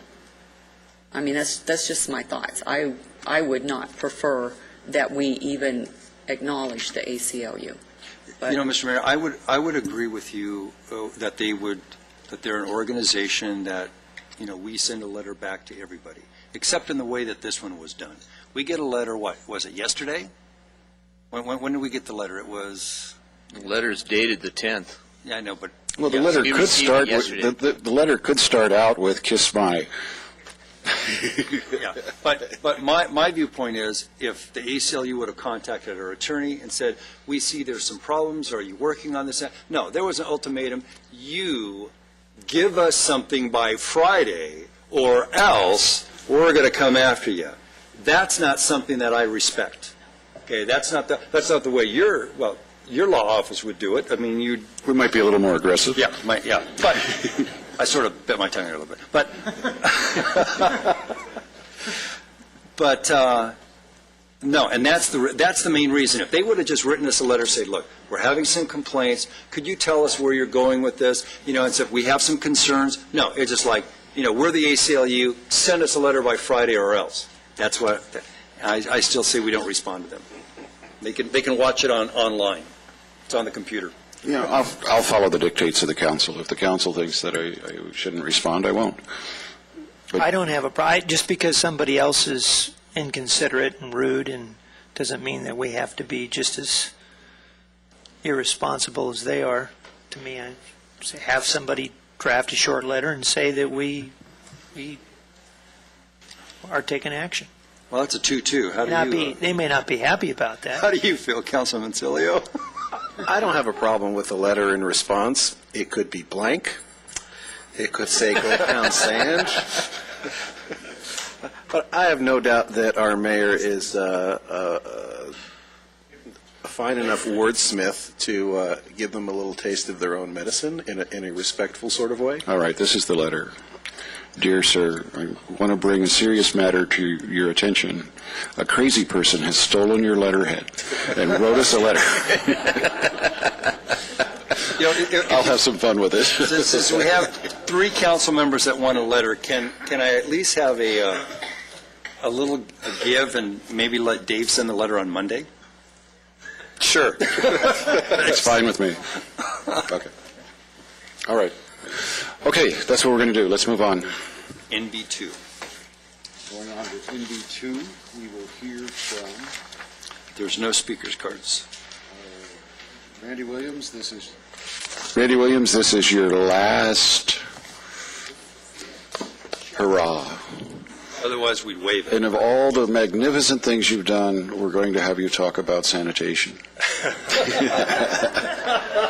Well, that in itself is pretty magnificent. 2.5 years ago, the council agreed with the staff that we should pursue taking over the sewer maintenance function from the county's consolidated sewer maintenance district. There were a number of reasons for doing that, very good reasons, and the council directed staff, and we've been moving in that direction and have made great strides, which I think the council is aware of. What we have before you tonight in the form of ordinance number 910 and its proposal is some slight adjustments to several definitions and some descriptions of how various components of the overall sewerage system within the city of Lancaster will be looked upon as responsibilities of which party. So that's what these adjustments do tonight. They do not set new fees. They do identify some areas where there are to be fees associated with services that are specific to an individual user of the sewerage system. When those fees are finally determined, they will be brought to the council by separate resolution. But this just places the authority of the council behind an ordinance that establishes the opportunity for fees and says this is who's responsible for what. What I wanted to share with the council about some of our recent successes was back before 2.5 years ago, the state of California did not require the same kind of reporting procedures and responsibilities as they now do about sewer spills. And these are the overflows that generally occur because of a grease trap or somebody having dropped some two-by-fours or some other building materials down a manhole, things that sometimes just happen on their own but sometimes are kind of forced just out of maliciousness. The county back in those days, the Sewer Maintenance District, was reporting something on the order for the city of Lancaster, maybe a dozen or so sewer overflows. After, though, the process changed for reporting what actually were sewer overflows, the numbers went up into the hundreds. And the staff that we have managed to bring on board for the city of Lancaster starting July last year, 2008, has been very successful in instituting cleaning programs, inspection programs, and so forth, and gradually reduced such that in the month of May and the month of June and in the month of July, we had 0 spills in Lancaster. So it has been a great, I think, success, and I'm very pleased to recommend to the council this evening that we make some slight modifications to the ordinance that you adopted in January of this year to make these changes, which will improve and better explain some of the elements of that ordinance from January. That would be done by introducing Ordinance 932, and I do so recommend to the City Council. If there are questions, I'll be happy to answer them. And if you want me to talk more about water, I'll be happy to do that. Any questions? Yeah, when did you ever follow the 3-minute rule? I'm sorry, sir? When did you ever follow the 3-minute rule? I was... No, I'm just teasing. I brought my own watch. No, you didn't. You know, we get accused of that. Well, if there's no other discussion, there's no speaker's cards, I'll move that we introduce ordinance number 932. Is there a second? I'll second that. Okay, let's vote. It's unanimous. Okay, moving on to council agenda item number 1. Mr. Mayor, if I could ask one question on CA1, if we could do something. I mean, if we could ask the speakers. The other 2 items down, we have 3 items on there. Mr. Derryberry is on there for the neighborhood vitalization and is not tied into anything like April Bartlett is tied in because if Cassandra Harvey moves over. And all the speaker cards seems to be for the Planning Commission, Mr. Derryberry. Unless there's a speaker that wanted to speak, can we do Mr. Derryberry separate? No, it's not Mr. Derryberry. It's Cassandra Harvey. Right. Is replacing Jonathan Irvin. That's correct. Oh, I see what you're saying. Mr. Derryberry is only going on the neighborhood vitalization. If we could just vote on his nomination, unless, if there's, maybe you could make an announcement if there's a speaker that wanted to speak on that one. But if not, then I think everybody wants to speak on the other group. Mr. Derryberry, is there anyone here who wants to speak on your behalf? Or against you? I guess it is in the framing, isn't it? Well, okay, so you want to sever Mr. Derryberry from the item? Yes. And is there a motion to approve, accept the resignation of Leroy Haley and appoint Stephen Derryberry to the Lancaster Neighborhood Vitalization Commission? So moved. Okay. Second that. Okay, let's vote. Mr. Derryberry, without anyone coming forward to speak for you, it was still unanimous. Thank you. I'm off to a basketball game. Well, you should have told me that. We could have moved it up. Mayor? Does he want to get... Mayor, we do have his certificate here if you'd like to swear him in before he leaves. Oh, that's right. You got to get sworn in. Would you do that? Oh, you Jerry? don't want to do it? No, you can go ahead and do it. Okay. I want to Okay. get through the rest of this.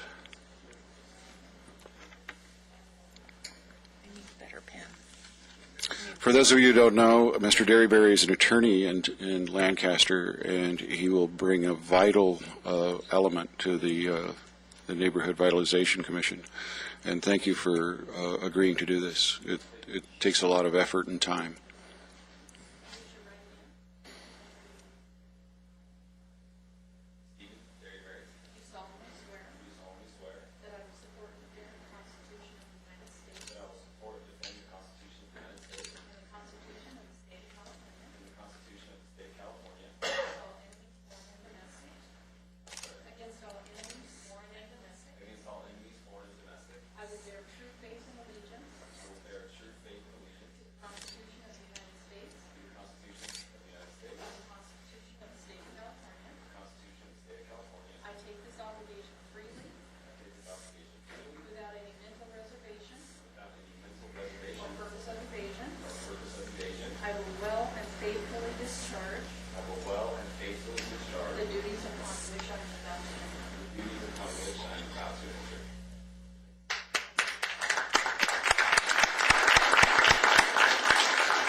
Thank you, Stephen. Thank you, Mayor.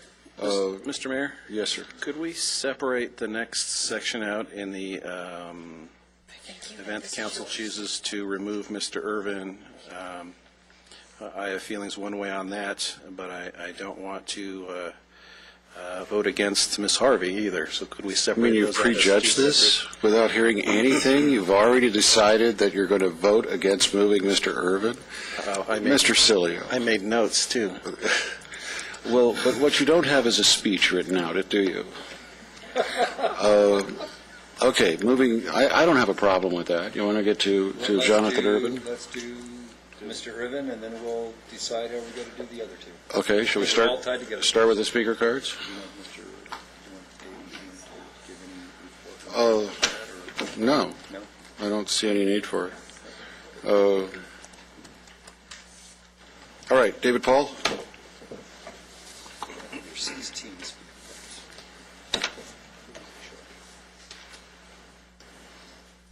Mr. Mayor, Vice Mayor, and Council, I've been thinking about this Jonathan Irvin thing, and it has some ties, similarities to the whole Bob LaSala thing we went through a couple of years ago. Now, it's not exactly the same, but there is this matter of what actually happened that the public doesn't understand and probably needs to know. It's my impression from Mr. Irvin that he does not mind the charges that have been leveled against him made public, and that is the difference between the situation we had with Mr. LaSala. So, as I was thinking about this, I just remembered back, most of us were at the debates last year for the campaign, and I watched Mr. Irvin say that he had great ambition, that he wanted to run for Congress. So we knew what he was about when we put him in there. I would just say this. I have judged that his level of sincerity is real. He just might lack the sophistication to understand the complexities, and that is not a dig. Sophistication in itself, if you look up the word, implies some sort of education to fool the rest of the rubes, to appear more than you are, and there is an element to that. So I just find him genuine and sincere, and if he overstepped his bounds and was afraid when he was confronted by all of this, that is very understandable. And I would just ask for compassion for him, and let's have a complete airing of this, which everyone is in support of, so that we don't get into a protracted thing where Mr. Irvin is a veteran of Afghanistan and Iraq, and he is a hero, and we have to give him a little consideration for that. There are a lot of other people that are going to come and speak for him if we do this, so let's step back from this is what I'm asking. Let's find a way that everybody can win on this, and he can learn, and we can all learn, and we can be a better city without this extra distraction. That's what I'm asking. Thank you. Thank you. John Fletcher?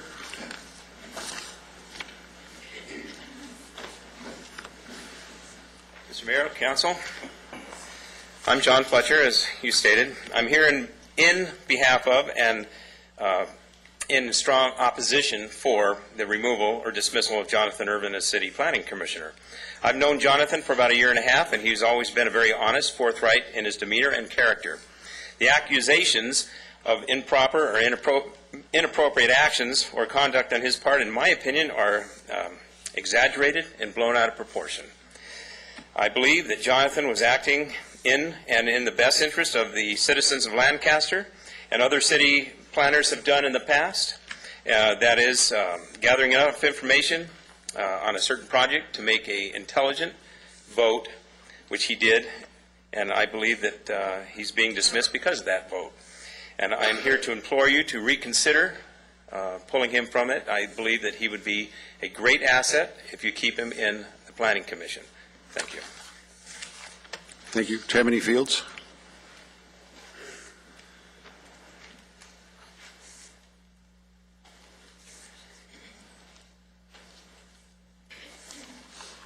Earlier, a gentleman said, what's happening in Lancaster?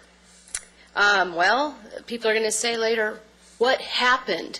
Not only did we lose a wonderful planning commissioner who was brave enough to go against the grain because he did the thing that lawyers do, that I was raised by the first licensed female private investigator to do my whole life, study the discovery. He dissected it, researched it, went through it like a fine-tooth comb. He asked questions. Pretty much he was the only one that did. I admire and respect that he did that. I respect that he's a patriot. As we are speaking right now, that gentleman is serving our country. He can't even be here to see the decimation of his character. I believe he has great character. I don't believe that he did anything erroneous or incorrectly. He asked questions. He spoke to other people. He never once came up and did anything inappropriate speaking with me. He just listened to my passion about what I did not want to see have happen. That is the total and complete of what he did. I have seen him do nothing but show honor and integrity. And to take him off of that commission simply because, in my opinion, that he said no is the wrong way to go. He is a brave individual for what he did. And that takes nothing away from the other individuals. I am disappointed with their decisions, obviously, and very proud of Mr. Irvin and what he did do. I think that it would be criminal of all of you to just say, okay, you've been a bad boy, so out you go.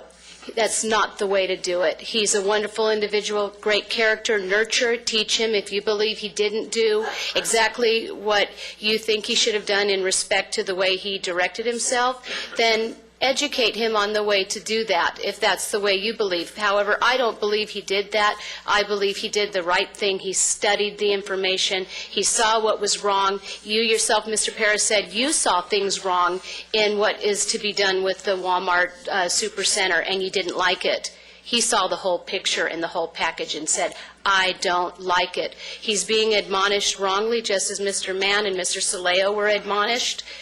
And that's just not the way you do things. That's not the way I was raised to see it being done. So please don't do this to him. Thank you. Thank you. Cleo Goss?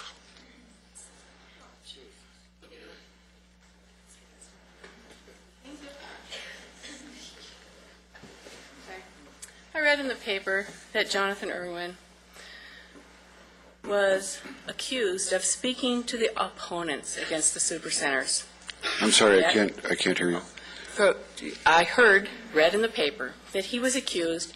One of the items that he was accused for was speaking to the opponents to the supercenter. That's not true. Well, that's what the newspaper said. No, and I it's just not wanted true. to bring out the point that you yourself have spoken to me as well before this agenda item came on. You At length. instigated a private meeting with At me length. to discuss these projects outside of the public meeting. And at another city council meeting, when I arrived late because you changed the hours, you quickly closed. Cleo, didn't I give you all the time that you wanted? All the time you wanted, and wasn't it on a Saturday? Correct. Okay, but And- now and I'm you're- just saying. and you're upset you that I had to change the talking time? about this meeting, okay? Well, but I'm telling you, that's not This true. is That not in the public, was not a problem. okay? But this is what the paper says that Jonathan Okay. Irwin was accused of, speaking to Walmart and speaking to the opposition. It's not true. So that's not what he's being reprimanded for. Well, actually, he's not being reprimanded for anything because he refused to talk to me about it. He refused to tell me whether it was accurate or I inaccurate. would be intimidated myself if a couple of Cleo, lawyers you and would everybody never else be is standing intimidated up of there. me. I absolutely guarantee that. Well, okay, so my main point was, this guy, you can't fill your boards with yes people over and over, and that's all you hear is what they think you want. You need people that will actually examine issues, look into it, try to come up with solutions for making it livable project. Of course, I don't believe it's livable, and I've told him that myself. But, he went and solicited opinions from many people, and he didn't just stick to looking at the 50 pages of the summary for the environmental impact report. Cleo, there's not a problem with him doing any of that. There is a problem if he violates the law or What if... law? Wait, He was let me asking finish. for the law. Let me finish. Okay. Or if he enters into something that looks like he's shaking down a developer, I have to investigate that. I am obligated to investigate that. I am obligated to question him about it. And when he refuses to answer any questions, and the question he refused to answer was, is that accurate? And he refused to talk to me about it. Did you give him a written list of the accusations? It doesn't require that. It requires him, he was appointed to that commission by the mayor of the city of Lancaster. And when the mayor of the city of Lancaster asked him if he engaged in improper conduct, he is required to discuss that with me. He never said he needed to talk to an attorney first. He never said anything like that. What he said was he wasn't going to talk to me about it. And so I said, the meeting's over. He can resign or I will remove him. Now, if this council decides to keep him, they can keep him. But I find that conduct to be unacceptable of any commissioner. And that's the long and the short of it. And Dave McEwen was on the speakerphone, and the city manager was present in the meeting, and Natalia, my assistant, was also in the meeting, who is also a veteran of Afghanistan, who is facing combat when she goes back in 2 months. You know, the fact of the matter is that people of integrity do not run from questions about whether or not it's accurate. And when he did, it left me with no alternative. And that's what I told him, and that's what I'm telling all of you. I don't know if what he did was bad or good or not, because he refused to discuss it with me. It has the appearance of something that I do not want any planning commissioner to do. You do not go to developers and ask them to build a theater at the school in order to pass their project, which is what he did. First of all, that is illegal to do that. Where did you get that statement from? From him, from the developer. That's what the commission, the chairman of the planning commissioner. Let's put the letter up there. Let's stop and let's put it up there.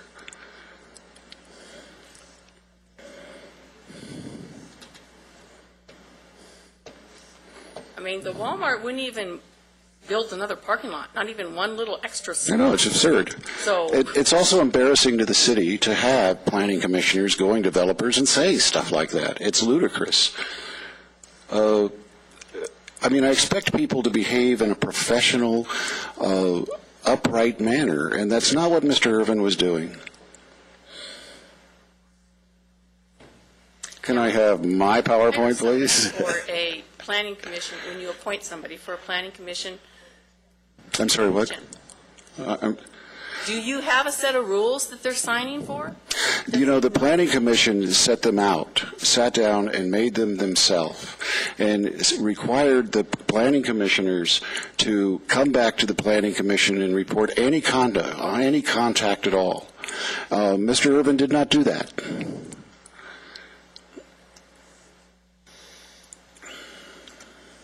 He first went to the school district. Well, it's a big letter. Wait, don't be throwing your arms up in the air. No, the person behind you was doing that. Okay, but I... Okay, let's go to the next paragraph. Oh, well, look who's doing the accusing. Wait a minute. The same gentleman who sold the property? Well, just because he voted against your project does not mean... Who would you Okay. really trust more? All right. You know, I'm breaking all the rules having this debate. I understand that. Fine. But the point of it is that it wasn't just an accusation. It was then confirmed with the developer. Okay? And when I asked him his story on this, what his understanding of what he was doing, he refused to talk about it, which leads me to believe that whatever it was inappropriate. The reason planning commissioners cannot go to developers and ask them for things that are not in mitigation of the project itself is that you've now opened up a negotiation, and a negotiation that has nothing to do with mitigation. And you've invited that developer then to make offers to you, counter offers of things he can do. And before you know it, you now have a corrupt process in play. He was told not to do this by the city staff. He did it anyway, and then he kept it a secret. And when he was asked for his explanation of it, he essentially took the Fifth Amendment and refused to talk about it and left the office. I'm sorry, that is not acceptable to me as the mayor of this city. People have to behave in a more professional manner than that. He might have a perfectly good explanation for why this occurred. He refused to tell me what it was. He has still not told me what it was. What he chose to do was go to the press and to go to you guys. But let's look at this for a moment. Why does he do that? Why does he do that? If he was truly against the Walmart deal, that he thought the Walmart was disruptive to the students at Quartz Hill High School, how does building them a theater fix that? I still don't believe that. Well, you know, you've got it confirmed by the developer. You got to confirm. Wait a minute. The school. For anything, if they. The school district. He went to the principal of Quartz Hill High School and discussed the same thing with her before he went to the developer. Now, what if he had said, "Okay, I'll build your theater"?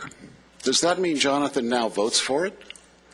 You know, it's just unacceptable behavior. It's not anything I've ever seen a planning commissioner do.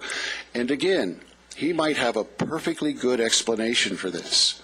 He has refused to tell me what it is. Instead, what I heard was how he is a veteran, and I heard how brave he was and how terrible the meeting was. Well, I got to tell you, nobody else thought it was a terrible meeting. You know, it was a very short meeting, and the only question I asked him was, is this accurate? And that's what he refused to answer. And Mr. McEwen and Mr. Mozigian, is anything I'm saying not exactly what occurred in that meeting? That's as I recall it. Same thing. Okay, let's go on with the rest of it.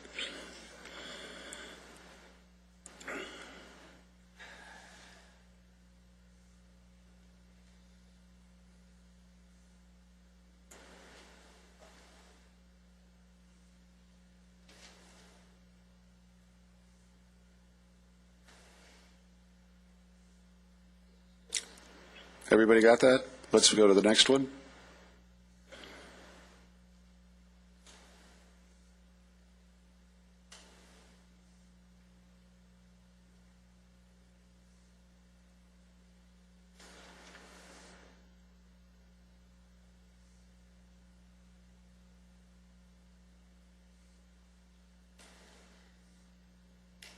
Let's go to the next one.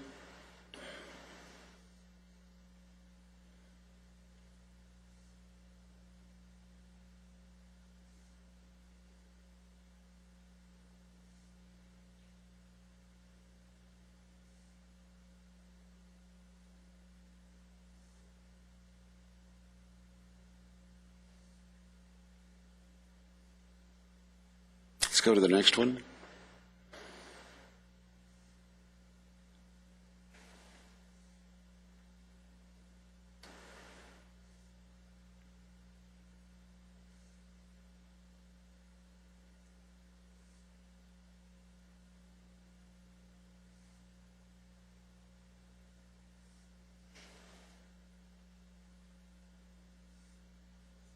And the final one.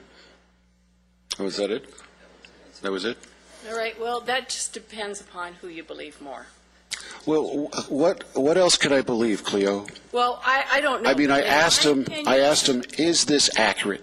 And he refused to answer the question. As far as I'm concerned, the matter's closed. I am happy to listen to all of you. I'm sure he has a lot of friends in the room. But you do not do this as a planning commissioner. You certainly do not do it on this planning commission.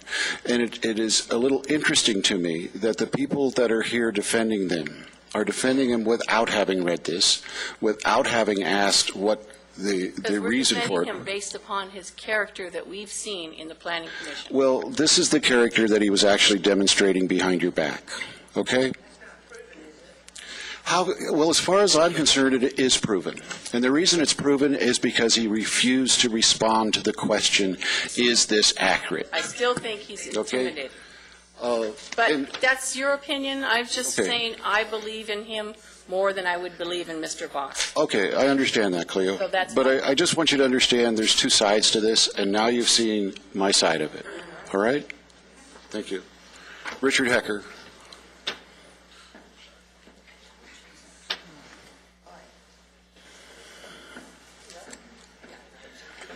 Let the record state, Mr. Mayor, that I indicated on my card I was neutral, so I wasn't going to say, please don't do this to Mr. Irvin. I wasn't going to say he's a scoundrel and throw the book at him.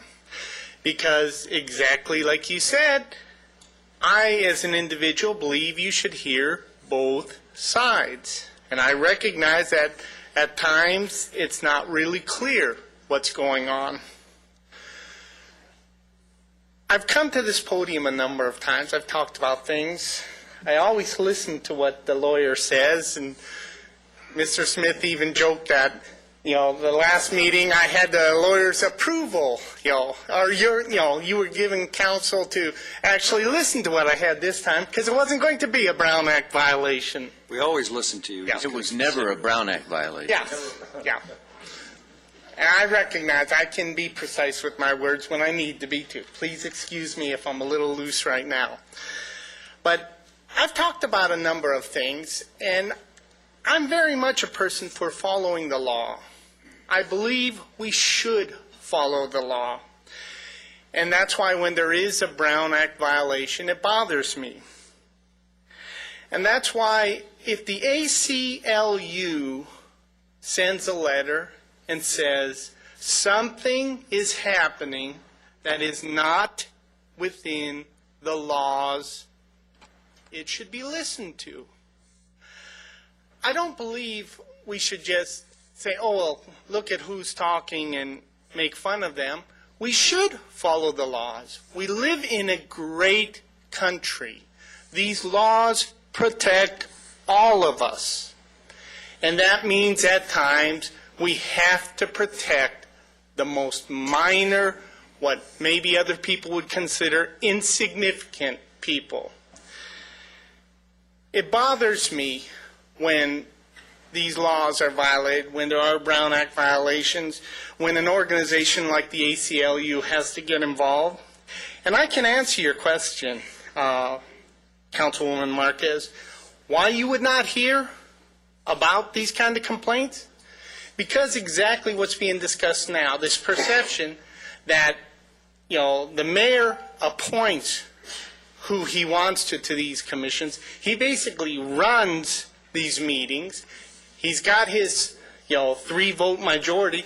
And as long as you go along exactly with what he says, you expect the person to really trust you and come to you with a concern? And that's the answer is you guys didn't hear about it because the people who complained did not trust you because of the way you handle these things. Thank you. Thank you. Paul Harris.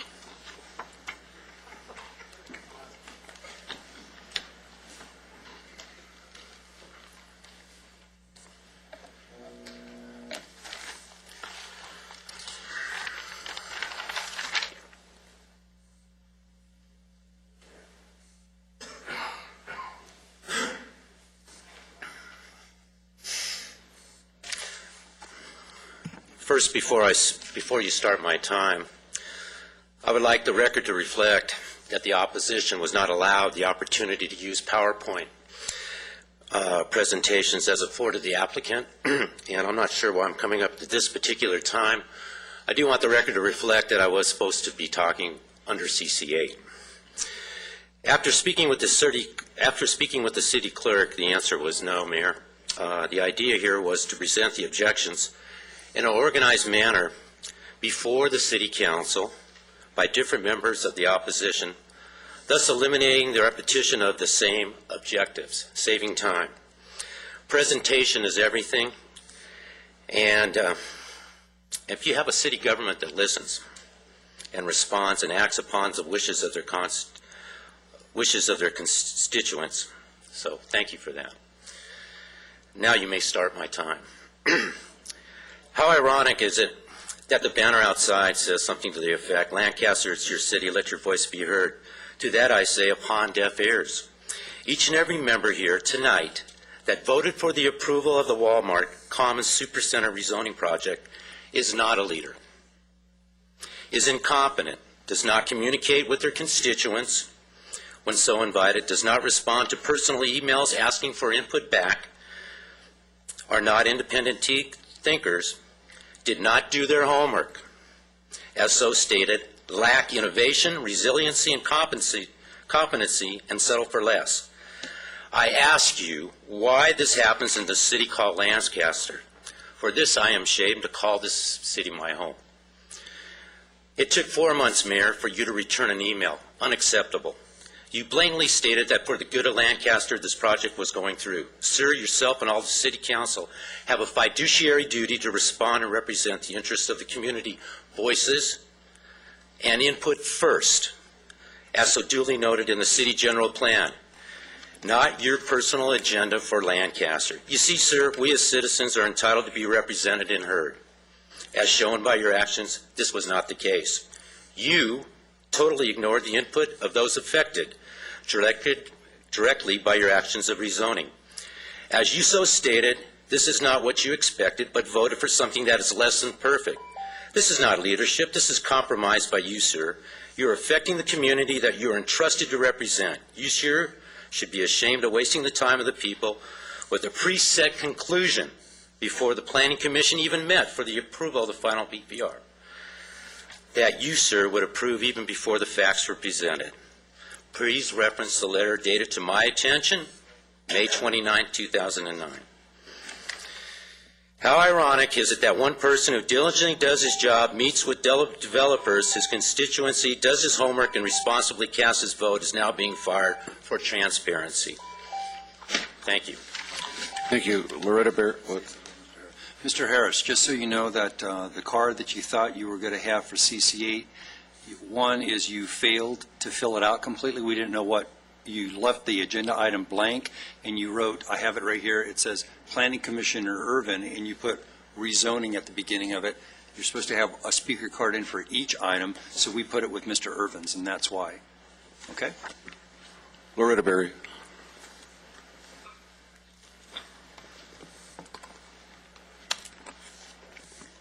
I find it a little ironic what I've just witnessed here in the last few minutes.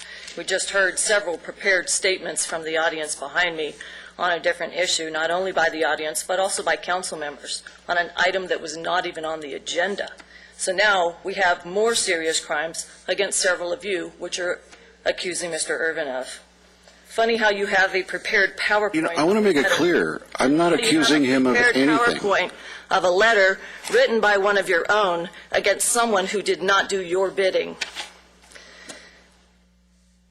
I support Mr. Irvin 100%, and I don't think anybody here is really surprised by what's going on here. Proverbs 27:6, well meant are the wounds a friend inflicts, but profuse are the kisses of the enemy. I'm quoting a newspaper article from Sunday. How do I do anything else if a person refuses to answer questions once an ethical violation has been alleged or there's an appearance of an ethical violation? Paris asked. I don't see that I have any other choice. How dare you rebuke Mr. Irvin for his honesty and integrity? You're right. There have been many ethical violations of late of both the Planning Commission and the Lancaster City Council, none of which have been committed by Mr. Irvin. Proverbs 29:27, the unjust are an abomination to the righteous.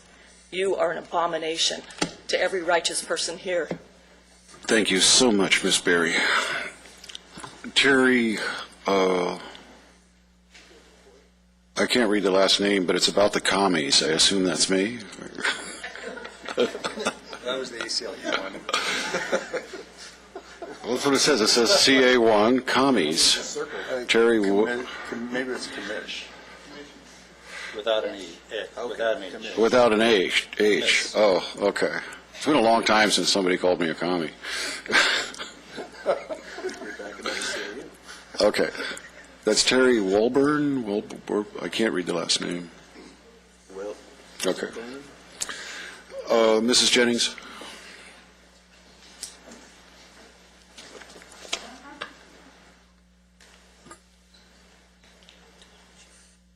Back again. Got a lot of interest tonight.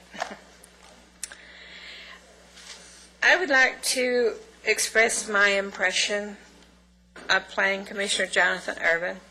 I think he conducted himself as a planning commissioner by speaking with all people involved in the planning of these projects, so he would be better prepared on how he should vote whenever the time comes for them to make a decision to either approve or oppose the project. And so he would be better prepared to explain his decision. He sounds like a man who spends that extra time and goes that extra mile to be prepared to give that educated and heartfelt answer and vote. He would have my vote for any public office that he so decided to run for. I don't think he was treated fairly on this ouster, and I think you should let him keep the job as planning commissioner. I truly think he is the best planning commissioner you have, and would even do a good job as chairman. About your letter from Mr. McEwen. I want you to understand, that was the letter that was read to Jonathan Irvin. Okay. That he refused to respond to. I understand that. Just so we're clear about what happened. Okay, about the auditorium, I have heard that rumor about the auditorium, but it had nothing to do with Mr. Urban. And this was way before the project at 60th and K was approved. And at that time, Mr. David Sinclair was coming around and visiting with us. I approached him about that. He did not deny it. Deny what? Deny that the high school was going to get an auditorium if people let it pass through. So, just out of curiosity, I said, okay, if they're getting an auditorium for the school, what do we get out of it if we just sit down and don't say any more and let it go through, let our project go through? And he says, name your gift list. So let that be what it may. Thank you.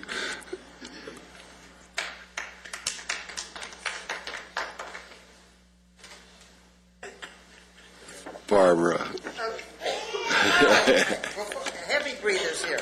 Before we start. If I'd recognized your name, I'd have put you on the front. You should read, received your letter, thank you for your input. Sign the city council. Something very simple. I agree. Very nice. I got outvoted. Sometimes I get outvoted. 10 more words than I would have put on, but okay. Here we go. I read in the press, and he's the kind of guy you really want. And I'll tell you why. Because 9 incumbents in the valley gave up their seats. So evidently, this man who didn't know how they work here went out of his way to really help. And sometimes he reminds me of you. When you were younger, when you were inquisitive, before you had your hair cut. Okay. He's the kind of guy who's going to tell you, this is what I found, your zipper is open. This is what you want in a planning commissioner. This is what you want on your team. I don't care what the letter says. He's got an axe to grind. He's going to go to the Lancaster prison one of these days anyhow, in my feeling.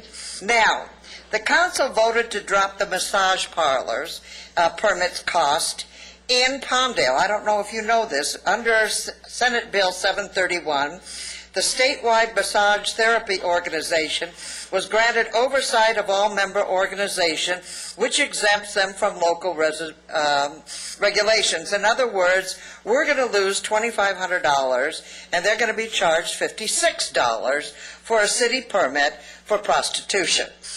And so, See how they are down there? in Lancaster. So I'm going to leave you this because we got a problem in the city of Lancaster.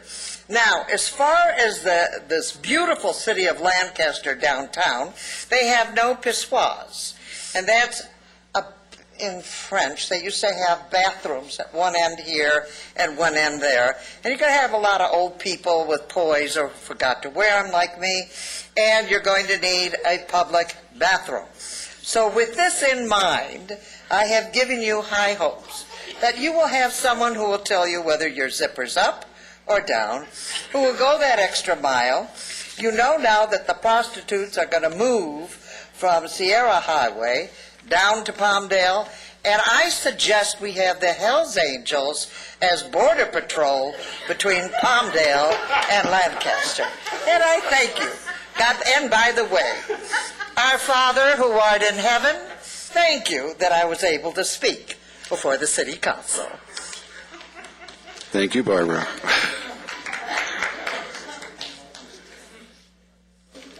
Ginger Stout. I'm bad. You just lost a lot of money, honey.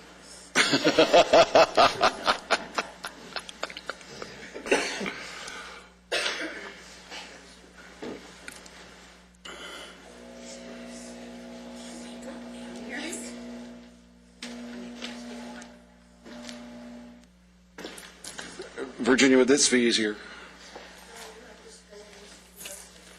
Can you hear me now? No? Yes? Okay. Yes, ma'am. All right. I learned a lot tonight, especially with the letter. Hadn't heard about that, so that kind of put a little jolt in my comments, I guess.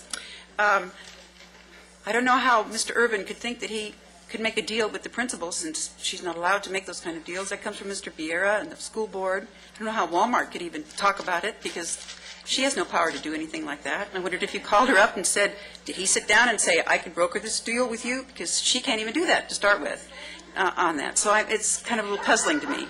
I'd like to talk with her about that when I see her next.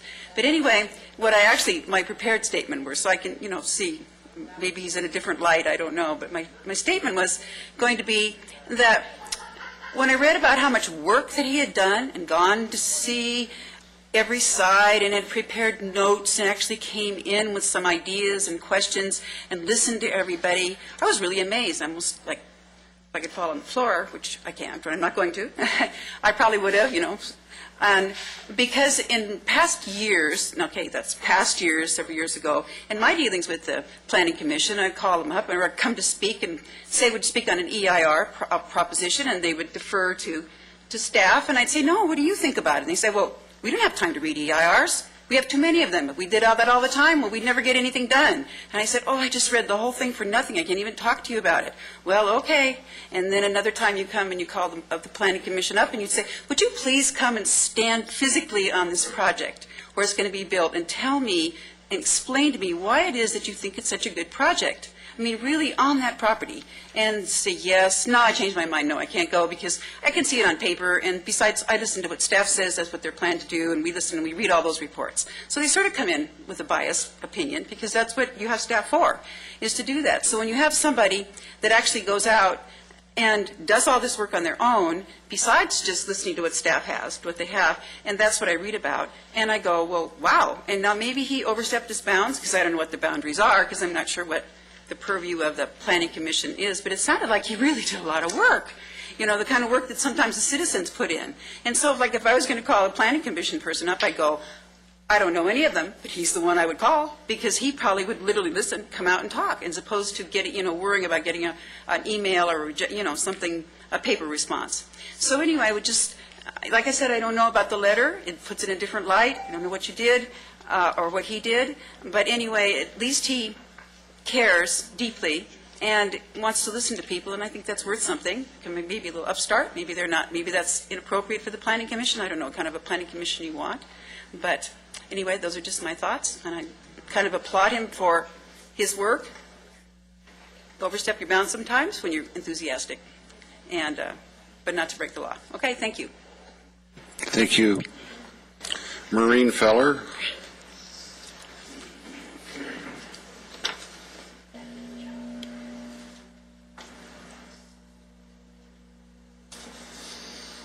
a question before my time starts? No, absolutely not. What's the question? Well, I just found it kind of ironic that the ACLU issue had come in at the same time that I came here to speak for Jonathan Irvin. It's not a question. Well, I was wondering if I can say the words ACLU while I speak of Jonathan Irvin. You get to say anything you want. Excellent. Anything you want. Excellent. Okay, thank you. Could you start our time now, please? Do I get it restarted? Okay. Well, I'm just going to plow ahead here. Good afternoon, evening. Hold on, we're going to restart your time. Okay. Thank you. Go ahead. First, I'd like to say that my God is more powerful than the ACLU. That being said, I consider the ACLU a tool of God. They have stood for people that have been helpless and hopeless for years, and they've been the last resort for many. People probably didn't complain to you, Ms. Marquez, because there was a lady who, from what I've read, had made a complaint about the prayer a year ago in May. She had complained twice to the city council. Her address was read in the city council, and her house was vandalized. Somebody went there and wrote, "In God We Trust," with shoe polish. The police did not investigate, but there has been complaints, and I imagine people are afraid to complain at this point. That being said, I am offended when you all pray before these meetings, because I see what you do after you pray, and it appears you're praying to Jesus to bless you in your actions, and I am totally against some of the actions I've seen in here, and I do not believe Jesus would agree with you either. I would look at this ACLU as a time to maybe pray in your heart instead of with your lips, and maybe listen to what Jesus is trying to tell you all. That being said, I believe that letter was dated July 20th, was it not? If you were also concerned about Mr. Irvin's integrity, why did you allow him to vote July 21st? It seems when people tell you no, Mr. Paris, they are soon followed by a court case. I believe that... Could you imagine, wait a minute, could you imagine what would have happened had I removed him before his vote?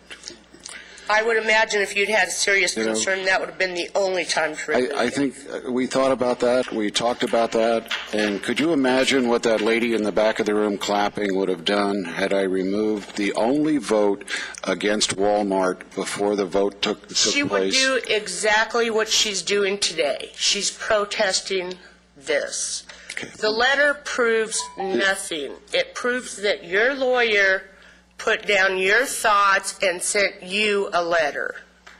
It proves that to you. Mr. Mayor? I don't know how to respond to that, because you obviously... We don't know how to respond to that. That's our concern. Can I make one observation? The Planning Commission hearing was on July 7th, not the 21st. The first one, the vote was on the 21st, was it not? No, that was the city council hearing was on the 21st. The next day, because it I hate it. over, right? I hate it when that happens to me. Okay, excuse me. It started on the 21st, and I do believe concluded on the 22nd? That's the city council meeting did. That The took Planning the vote. Commission... Am I wrong on this? The city council took action on July 21st. Oh, on July 7th. Okay, I understand now what you're Planning saying. Commission took action on the 27th. Nevertheless, it does not negate my point that if there was a concern, It actually is a good been point. brought up before the... Yeah, it is a good point, because it was brought to my attention before the Planning Commission vote, right before it. I discussed it with Councilman Mann and told him my concerns about it. And if it was true, I was absolutely going to remove him. What he did was, I believe, illegal. The city attorney says no, just unethical. He did it. You say what he did. That's the right. man hasn't even been... That's right, because he refused to answer the question. You guys are leaving this trail of innuendo behind Mr. Irvin's name. It hit the AV press. I didn't go to the days ago. press. I didn't go to the press. He did. Nevertheless, it hit the paper days ago, Okay. and it is because of your actions against him that he went to the paper. What do you do if the person won't respond to the question? What do you do? What would I do?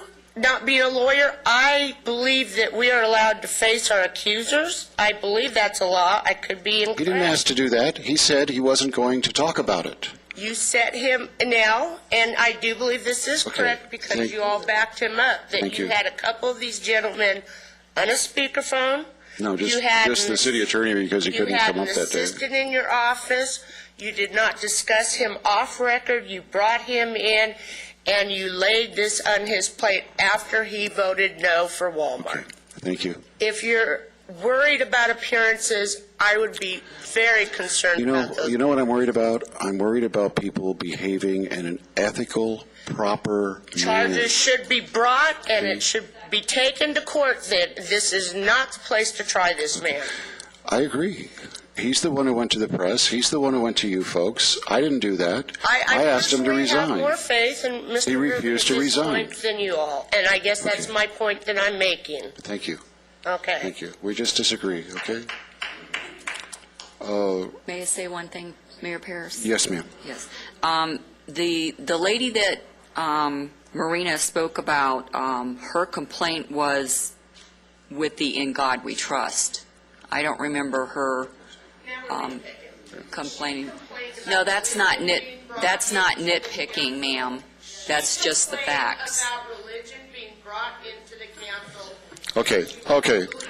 Okay, look, we're not going to do this. I know that I'm engaging in this, and it always ends up this way, and the vice mayor is going to be yelling at me because I'm not controlling the meeting, and he's right, I'm not, so let's start controlling the meeting.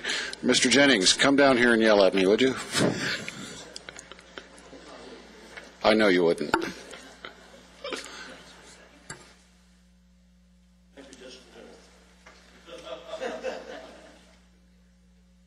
Before I start the clock, could I ask one question, please? The letter that was presented up there, was I to understand that that was from the developer? No, sir. That was the city attorney who wrote. It was actually a memo that was read to Mr. Irvin on the phone. And after, it was actually during the letter, I asked him, is this accurate? He said he didn't want to talk until after the city attorney was finished. The city attorney finished, and I said, is this accurate? He said he didn't want to talk about it, and so I said, you either resign or I'll remove you. Okay, so Mr. McEwen was the one that wrote the letter?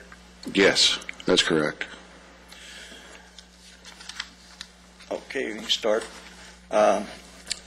Shortly after Mayor Parrish took over, he changed all of the rules of the previous mayors regarding how the commissions were appointed. Previously, every member of the city council appointed one member of the 5-member planning commission, which limited the power of any one person from stacking the deck on the planning commission. Mayor Parrish abolished this practice and took over the authority to appoint all of the commissioners himself, and not just on the planning commission, but all of the numerous other commissions he created since taking control of all council functions. Another move the mayor made was to move the council meeting start time from 6 p.m. to 5 p.m. This was his method to eliminate citizen participation of all of the working people to attend the city council meetings and to voice their opinions. Tonight is an example of what kind of a total control of the council functions this gives the mayor. Jonathan Irvin voiced his conscience against the plans of the mayor on the Quartz Hill Walmart project, and now he is being booted out of the planning commission. The mayor spoke in the newspaper well before any votes were taken that the Walmart project would go through.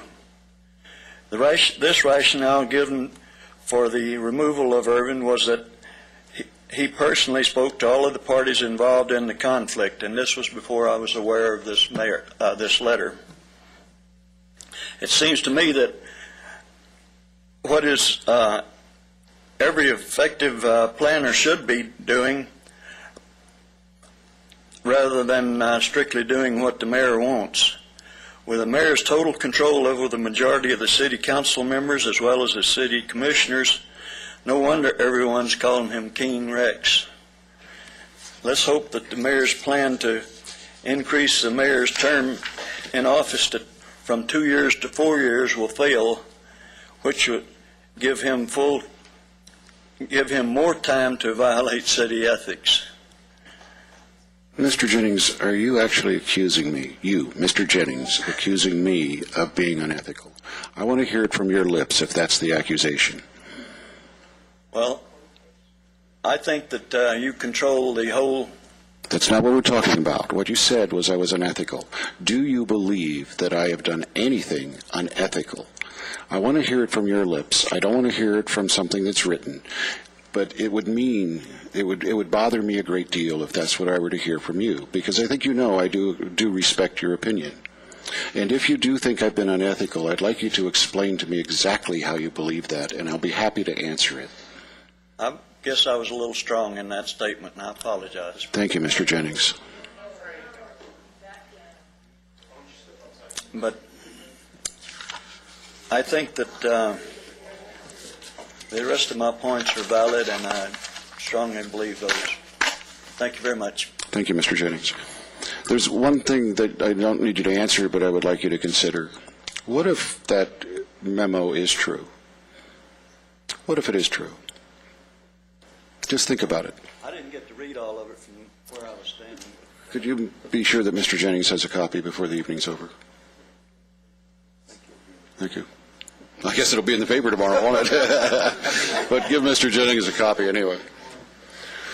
Okay, Arnold Rodeo.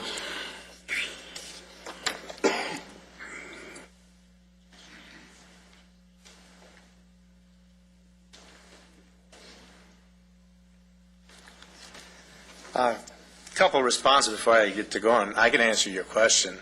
If you wanted to find the truth out, you could have just had lunch with him on a one-on-one, and he probably would have talked to you rather than being brought before a tribunal of the city attorney, the city manager, an assistant taking notes, and yourself. I wouldn't have answered your questions either. Another point is the Walmart, there was talk about that they were going to supply parking to the high school and they would double the size of the parking lot.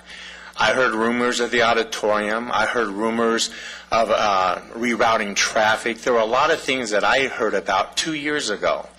And the fact that these things may have been brought back up to the developer, they were out there way, way before Mr. Irvin was ever a commissioner and stuff. And if he asked questions about those, it isn't that he was trying to impose them. I'm sure he heard about them from many people just like I did. My understanding is that Jonathan Irvin's being fired from, among other things, talking to the citizens, talking to some of the developer representatives, and having made up his mind regarding the Walmart prior to the hearing and reading from a prepared speech. Now, these things were all brought forward by Voss, who, if you want to talk about ethics, I know that legally he supposedly is clear, because even though he sold the land and made the commission, and they haven't promised him to sell the sublots or to lease them, wink, wink, he isn't really gotten any money in a year. But if you want to talk about ethics, the man making the accusation is the guy you should probably look at. But if this is all true, that these are the reasons he's going to be asked. You know, there's a... What? There's a mistake here. What? It wasn't Mr. Vos who brought the allegation. Mr. Vos was questioned about the allegations and confirmed that that's what happened. Okay. Okay? Then Just so we're clear, okay? Okay. But if it's true, like I would like to point out some actions of Mr. Smith. He admitted to talking to the citizens. He's talked to them for a few years. He admitted to talking to the developers. He's admitted to talking about various ways that it could be mitigated and various things that can be done with the developers. He admitted during the July 22nd, 2009 City Council meeting, and this can be confirmed on the time tape notation, 2 hours, 18 minutes, and 58 seconds to 2 hours, 19 minutes, and 8 seconds, that and I quote, the last part of my time, I actually watched the Planning Commission meeting, too, on TV, rather than read the material. Most people who spoke, I got to hear twice. He then went on to specifically address issues that were raised at the Planning Commission meeting and never raised at the City Council meeting. He had prepared comments on them, he had prepared notes on them, and he addressed them. This is all verifiable on the city tape. Ron Smith had his mind made up before there were any vote on the thing, and he had prepared comments prior, just like Jonathan Irvin is accused of. So I guess the question is, Ron Smith, you should resign too, or at least be removed from vice mayor, because you did exactly the same thing that Jonathan Irvin's being accused of. Thank you, Mr. Rodeo. One last thing. No, I don't want to be exceeded the time I questioned. But you took part of my time, and I got one good line. All right. It better be good. Better be I want to be entertaining. blunt. This really isn't about stepping out of line. It's about not towing the line. Thank you. If I could just clarify my... No. Please. No, I want to clarify. They're baiting you into that. They're baiting you into that. All right. I have the right to state. You I have do. to make my statement. Thank you. Okay, Mr. Rodeo, what I said about I didn't want to read the minutes in the material of the Planning Commission. I wanted to watch it. If anybody saw the big stack of stuff with all my Post-its in it, I read through 1.5 foot of stuff. Okay, all the EIRs and everything. What I said at that thing, I wanted to watch the Planning Commission, hear all the speakers. There were some speakers. So I'm not going to get into a discussion with you. I just want to clarify that that's what I said. I didn't want to read their minutes. I want to read. Ms. Latanzi. And I would like to point out, Ms. Latanzi, that you are not last. Mr. Pelka's last. Well, once again, I was here early and got my speaker card in, but this time at least I didn't have a Don't start our grandchild. time. I want to, since you wrote a letter to the editor on that, I want to respond to that. One of the jobs of the mayor is to direct the agenda. And an example of that is one time Mr. Pelka had a lot of disagreement with the fact that Cleo Goss, he wanted her to go first. When it seems to suit Mr. Pelka as to me directing the agenda, it seems okay. When he disagrees with it, then it becomes some type of conspiratorial mess. Just so you're clear, there is no conspiratorial conduct up here. It is my job to decide on the agenda of this meeting according to Robert's Rules of Order. Do I look like Mr. Pelka? I think you should go ahead and make your comments. Well, first I'd like to say we're going to miss you, Randy. The water warrior is gone, and it makes a lot of us very sad. Now I'm going to quote LBJ instead of you this time. The only thing a bully understands is force. The only thing he fears is courage. That's LBJ. Sometimes the most courageous thing that you can do is stand alone. And I think that what Jonathan Irvin did was courageous. As someone raised in a family of attorneys, I can tell you one thing. If I walked into an adversarial situation with people asking me legal questions, the first thing I would do is shut my mouth and get legal counsel, because that's what lawyers tell you to do, is it not? If he had said he wanted to get legal counsel, I would tend to agree with you. I think that would be appropriate. Or just shut up and don't answer any questions. No, That's the smart no. If you say thing you're to do. not going to answer any questions, I wouldn't have either. Then you leave. Then by omission, you have admitted the allegations, and that is actually a legal principle. It's an evidence code. Last I That's how checked it in works. this country, people were innocent until proven guilty. Well, in a criminal trial, that's true. And our Constitution This gives wasn't us a the criminal right trial. to step. It sounded like in the paper and even in the letter today, it sounded like there were criminal or ethical allegations. That's being made absolutely against him. correct. Absolutely and I think correct. that he was completely in his right to walk away without answering any questions and to deal with it in a public forum. And he did. Just like when a drunk. I'm telling you, Wait a minute. Wait a we could minute. have taken bets. Okay, Actually, you wanna know? what I should say here is that this is my 3 minutes of time. Oh, you don't want to have a You've had- discussion. You've actually You don't had wanna all hear any night to hold facts. court on You don't this, want and I to. You get don't want to 3 minutes. understand what occurred. What you want to do is you want to preach at me. I don't Start our think they time do. again. Start our time again, and let's do the 3 minutes of preaching. But if you would like to have a discussion where I could explain to you what happened and what my thought You don't have process time was. to have a discussion in 3 minutes. All right, fine. Ms. Latanzi, say whatever you want. Give her the 3 minutes. Okay. We don't have time. I mean, that's the truth, is we don't have time to have a dialogue in 3 minutes. Ms. This is about... Latanzi, you have never had a dialogue with us. What you do is you write letters to the editor criticizing what we do up here. You are a naysayer. You always have something toxic to say about what goes on in the city. I have been mayor now a year and a half. Disagreeing wait a minute, let me finish. is not toxic. A year and a half. You have not applied for any commissions. Yes, you have I not. did. I have never seen an application. I did, and the city Jerry, clerk do we have an can- application from Ms. Latanzi?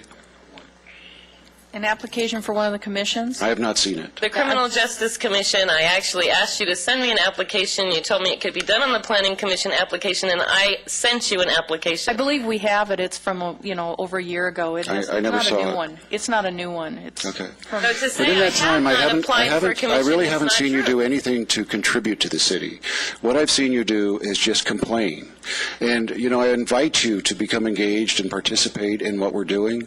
And if you'd like to do that, I would be happy to work with you to see if you could fulfill a role in that. Mr. Mayor, but I I'm don't think that's what engaged you in want. this community I think what you every want. single I think what day. you want to do is you want to sit up Every here day. in one of these seats, and you don't want to work for it. If you actually spent as much time on the blogs as it appears you do, you'd know that I have no intention of running again. My goal is not to Spend be much a time on the blog. politician. My assistant does, though. My goal is not to be a politician. I spend every single day of my life getting up and working in my community. I work at my daughter's school. I work with nonprofits in this community, a lot of them. I spend every day of my life working in this community. I was a foster parent. I've raised 6 children, 2 of them not mine. I put kids that didn't belong to me through college. So, yes, I spend every day of my life committed to this city. Every day. Just because I disagree doesn't mean that I'm a naysayer. And I've actually disagreed on very few issues. I've written 4 letters to the editor in the last year. That's not critical, Mr. Mayor. That's not being a naysayer, Mr. Mayor. 4 letters is 4 letters. I could go through this audience probably today, tomorrow, next week, and find people who've written a lot more letters than I have to the editor. So don't you sit up there and attack me because I don't deserve it. It works both ways, Denise. If you want to get up there and attack us, you got to be willing to hear the criticism from us about you. If you want to work with us, then sit down and meet with us and work with us. If you have legitimate criticism, I would be more than willing to listen. I think I just made it. I think I just made it. To say that I don't have a right to write No, letters I to never the said editor, or that. I makes me never an said that. illegitimate citizen? I never said that. Who I'm talking to is somebody who has run for a council seat, who has asked the voters to sit in these seats. And I'm responding to you in the way I would respond to a person who has taken on that role. Okay? You're typically responding to me in an adversarial way because you see me as We're the adversaries. opposition, We and run I'm against not. each other. I'm not the opposition. I am a tax-paying citizen of the city of Lancaster, and I have as much right as anyone else to stand up here and make a comment. I agree. During public comment I totally time, agree. without even you interrupting me. Oh, no, I get to do that, I think. Don't I get to do that, David? I mean, if I'm not allowed to do it, I'll quit doing it, okay? You're the mayor. Okay. But just so you know, I think it's thuggish behavior, just to make the record clear. Okay. But if you'd like to sit down and work with us on stuff, we'd love to talk to you. And now, Mr. Pelka, it is your turn.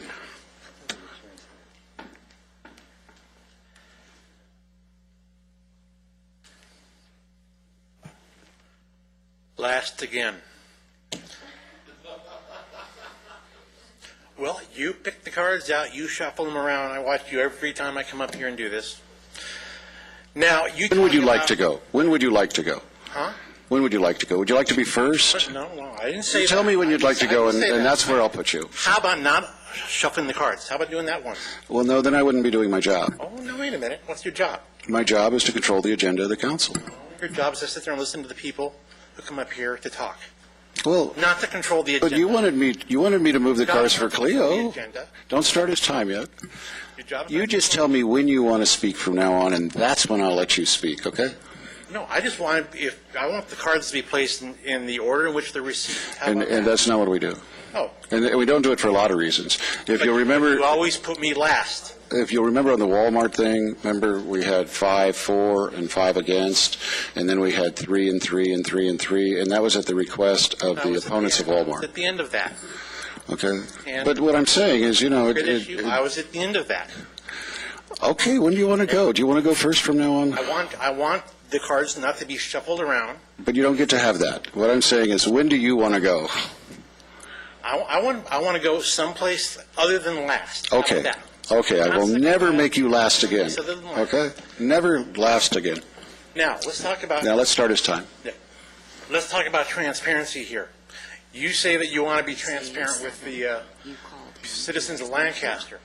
However, back on April 23rd of last year, the first day that I came up here to approach the podium, I questioned you about your participation in the barbecue, who was present at that barbecue, and how the decision was made at that barbecue, as you can recall. Now, you told me within 2 minutes and 10 seconds of me being up here, I will not be questioned by the mayor of the city. I will not be, what was the word you used? I will not be. You will not be questioned. You will not be cross-examined. And if I don't sit down, I will be thrown out.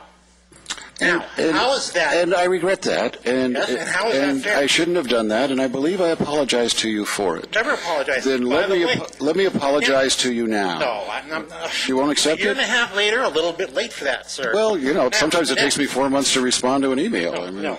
Okay. Let's talk about responding to an email or a letter, for example. You say you respond to all the letters. I sent you the Brown Act violations from myself pertaining to that barbecue. It was sent registered letter to you, the other members of the city council here, the city attorney, the city manager, and I never once received a response. You see how they are? No. You were the one who said you respond to everything. I never received a response to that. Boy, pretty transparent council we have here. Now, so then I have to bring up this question. Yes, sir. What part of your anatomy does a commissioner on any commission here have to kiss to keep their job? Very fair question. Because apparently that's the only way, some people on these commissions can keep their job. Now, Even you know that's unfair. Even you know that's unfair. No, it's not. It's perfectly fair. You know, You pick the commissioners. You bring them in here. You have them.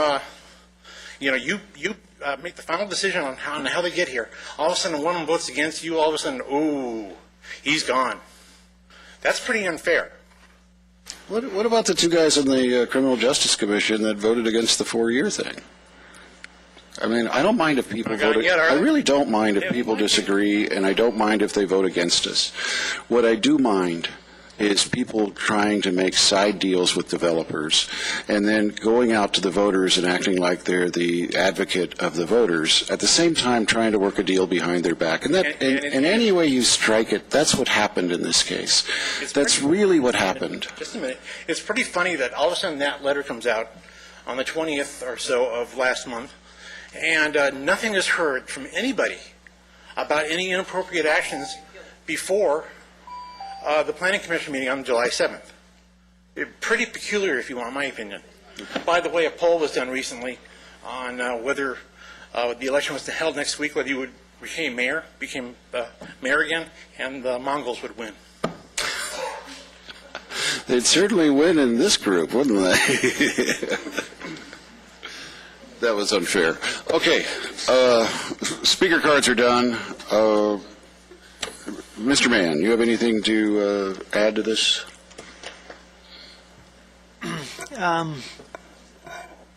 No, I don't. I think we just got a convoluted mess from my interpretation, and I'm not going to try to sway somebody's thought process tonight about how they should vote. I think there's still a lot of things that are undecided.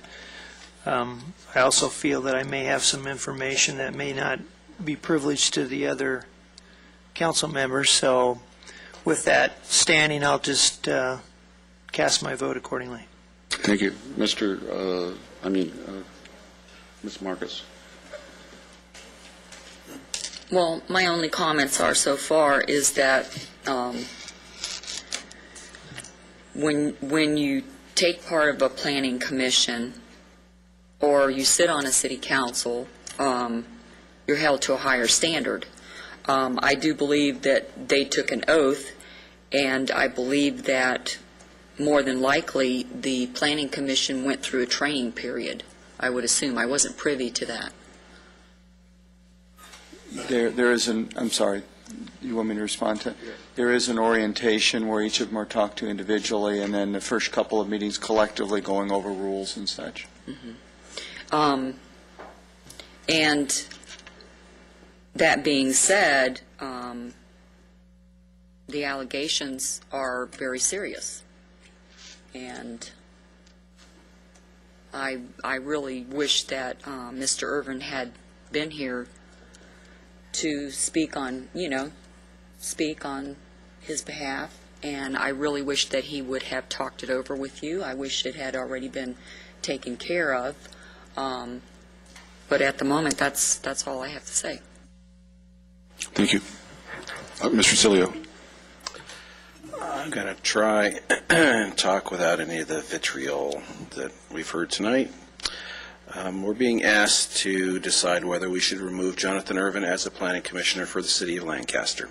And I'm going to base my decision on a couple of things. One is the public behavior of Mr. Irvin during planning commission meetings, and having watched most of them on the internet, if not all of them, at one time or another, I saw nothing in his public behavior that would cause me to vote to remove him from the Planning Commission. I thought he asked valid questions. At times his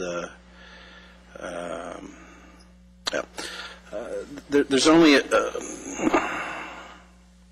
if we remove a sitting planning commissioner, I think it should be for clearly defined reasons. I said I didn't see anything during a public meeting that would rise to that level. I think removing a sitting planning commissioner without being to clearly delineate what the purpose of their removal is would have a chilling effect on every other appointee we have. That leaves us with what happened in private. Based on what I've heard here tonight, I'm assuming that the confidential attorney-client privilege that we posted on the wall for everyone to read and on TV is no longer privileged. I'm the holder of that privilege, and I waived it. Okay. I've heard, Mr. Mayor, I heard you state that you felt that some of his behavior was at least potentially illegal, and I don't know if you used the word shakedown in reference to his discussion with the developer, but that was the inference I got. I think that's what I may have used that, but I think that's what he said that I was doing to him. But okay. I mean, he did say that in the paper, didn't he? All right. I can't read your mind.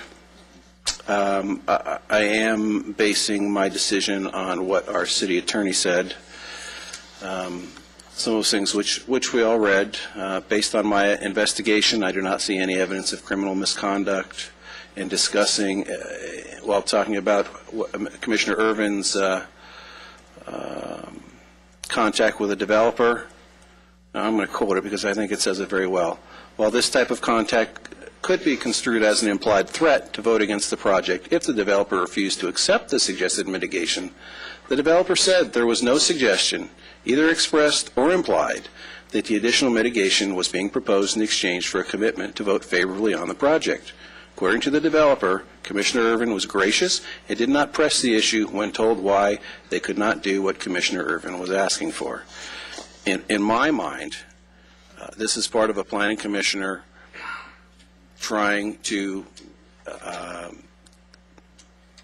see what possibilities exist out there to get the best possible project we can. Whether it goes through or not, I think he was trying to put the best project forward, put the best deal on the table that the commission ultimately votes for.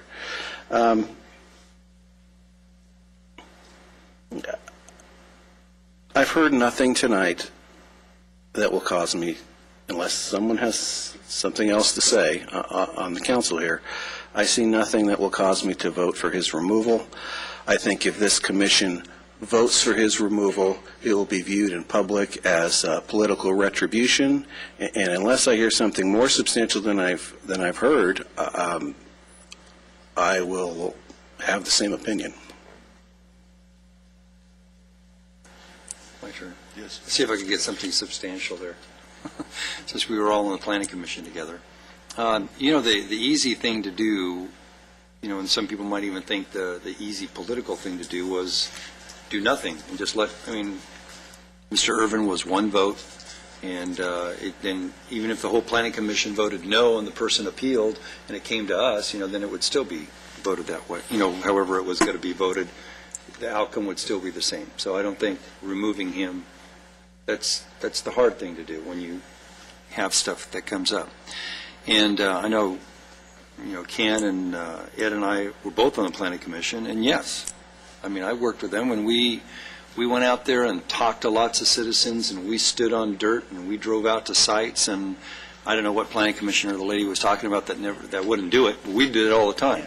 And you all know, every time, we could have done all the research and read all the EIRs and gone out to the property, and if you didn't vote the way that the people were in the audience that night, then they, you know, thought you were wrong, and if you voted with them, then they liked what you did, and that happened a lot of times with us too.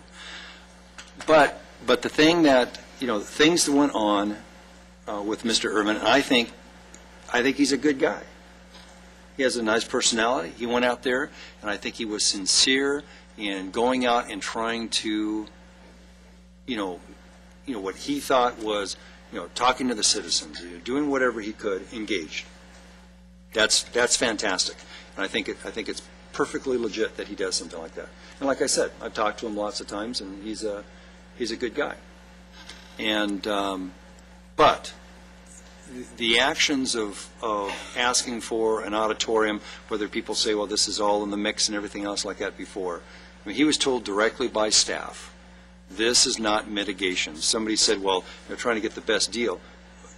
As the mayor said, if he got the auditorium, would that have mitigated the three, because I watched the planning commission meeting, the three things that he said he had a problem with, which are perfectly legit for him to vote no on, was public safety, traffic, and infrastructure. Would that auditorium have mitigated public safety, traffic, and infrastructure? No. So he was told, and some people say, well, it hasn't been proven, it's just from the developer. Well, from my reading of this, I think, and Dave, correct me if I'm wrong, you talked to staff, Mr. Irvin talked to staff about it, was told, no, this isn't mitigation, and you shouldn't go this route. Mr. Irvin talked to the principal, then he went to the school district, and the school district said, no, it's all been mitigated, you know, according to what, you know, we've already put our input on. He's talked to the developer and the chairman. So one would have to assume that our staff, the principal of the school district, the developer, and the chairman of the planning commission are all liars. So, and even if Mr. Irvin screwed up, okay, so, and I think this is wrong. Now, as a planning commissioner, what if we were on the planning commission and you had 7 planning commissioners out there wheeling and dealing to see how they're going to vote? It would be a disaster. So I like what I think it was Ms. Field said. You know, yeah, you got to educate them. Well, I know when I was on the sheriff's department, okay, you always got complaints. The deputies always get complaints. And then they pull you in the office, and the sergeant or IA talks to you, and they go, you know what? We want to talk to you about this incident.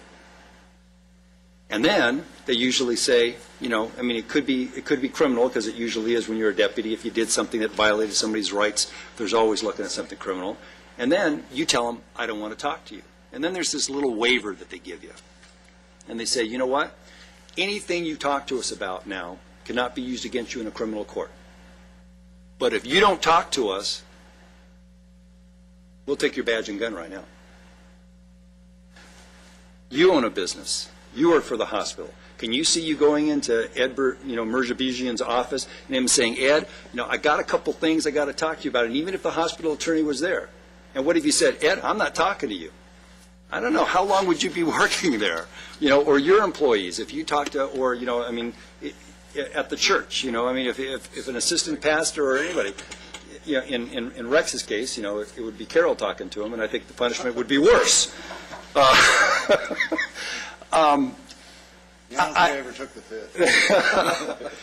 So, if it would have been so much easier, it's so much easier to say, oh, this is because of a Walmart vote, or this is because of that. And I don't think that. But, Ed, you said you want something substantial. You really want a planning commission that's going to be out there and all of them doing this, and we're saying that. And then, when the mayor, it's his decision to decide who needs to be in those positions. He won't even talk to him. And everybody could say, oh, well, he was scared. Well, not scared enough to go out to the newspaper. If I was worried about something criminal, somebody said, don't talk, get an attorney. Yeah, the last one you want to do is talk to Bob Wilson, okay? Because then it's going to be out there, and everything you say is going to be out there, okay? So, no, I think if it was a talking to, and it's like, okay, you know what? You can't do this. Is this what you did? Yeah, I did that. I thought I was doing the right thing. No, then you shouldn't do that. He was already told by staff not to do it. Okay? I don't think there's any doubt in my mind that he did do it. Did he think he was doing the right thing? Yeah. I don't think he had any malicious machination to go out there and do something evil or work out some kind of deal. Should he have been doing it? No. Did you do it as a planning commissioner? No. Neither did Ken. Neither did I. Did we work on mitigation? Did we talk to citizens? Absolutely. And so that's where I stand. I think it's the mayor's decision, and in this case, I would support what he's doing. If he would have talked to him or something else, it's just any other situation, we wouldn't even be having this discussion. But it's because of the Walmart vote. That's it. That's the only thing. And I think that needs to be taken out of the equation. It doesn't matter how he voted. He can vote his conscience.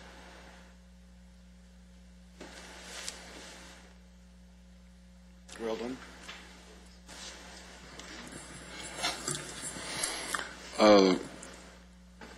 Just so it's absolutely clear, we do not negotiate with developers for things outside of the mitigation. I don't even want planning commissioners negotiating independently with developers for anything. And the reason for that is because it opens up a negotiation. It now enables the developer to offer something less. It makes the conversation possible of, what's acceptable, what's not acceptable. That's not how we do things. And so we have safeguards. One of those safeguards is every contact you have with the developer when you're on the planning commission, you must report it to the entire commission so that everybody has the same level of knowledge. I don't want to talk about things that happened before this council took these seats, but it is not going to happen on our watch. It's just not going to happen. And the way it doesn't happen is you are unmerciful in enforcing those rules. And yeah, could Jonathan have been making a mistake? I don't think that Jonathan was doing anything dishonest, trying to make something for himself. I've never thought that. But it was clear that the planning department told him that this was inappropriate. And then when the developer tells him no, he votes against the project. What is that message to the developer? If he actually thought that this was a bad project because it was bad for the city of Lancaster, my question to him next would have been, then why are you negotiating for anything in regards to an auditorium for the school district? It makes no sense to me. It's logically inaccurate. But I would have had the discussion with him, and I would have been open to persuasion on it, and it would have been something we could have possibly have worked out. I'm not sure. I certainly was inclined against it when I heard what happened. But to just tell me you're not going to talk about it and you're not going to answer any of my questions and then you turn it into a political issue, fine. I mean, this is politics, let's face it. But it's also not going to happen on our watch. And anybody who wants to sit on these commissions, those are the rules. Those are the rules we follow. I mean, I certainly hope none of us are out there trying to cut side deals. I know that I'm not doing that, and I have every reason to believe that you guys are also not doing that. I don't care what they do in other cities. I don't care what they've done in the past. There are no side deals under this city council and these commissions, and that's all there is to it. And with that, I would like a motion to remove Jonathan Irvin from the Planning Commission. So moved. Is there a second? I reluctantly second that. Then let's vote.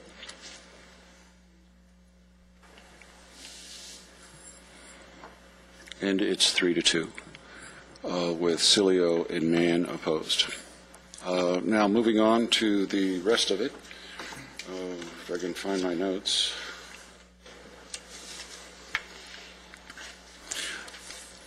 I would like a motion to nominate Cassandra Harvey to the Planning Commission, and that would accept her resignation from the Architectural and Design Commission and Design Planning Commission, and to nominate April Bartlett to the Architectural Design Planning Commission. So moved. And just so everybody is clear, April lives about 80 feet outside the jurisdiction of Lancaster, but the Architectural and Design Commission does allow for that. Didn't we amend those rules recently? Yeah, we did. Yeah. Okay. And she has the other criteria. She is a Lancaster business owner. Yes. Yes. Okay, do I have a motion? So moved. Is there a second? Second that. Let's vote. And it's 5-0. Okay. City Manager, you have any announcements? What? Mayor, we can swear them in if they're still here. Well, that's right. Let's swear them in. Come on down, folks.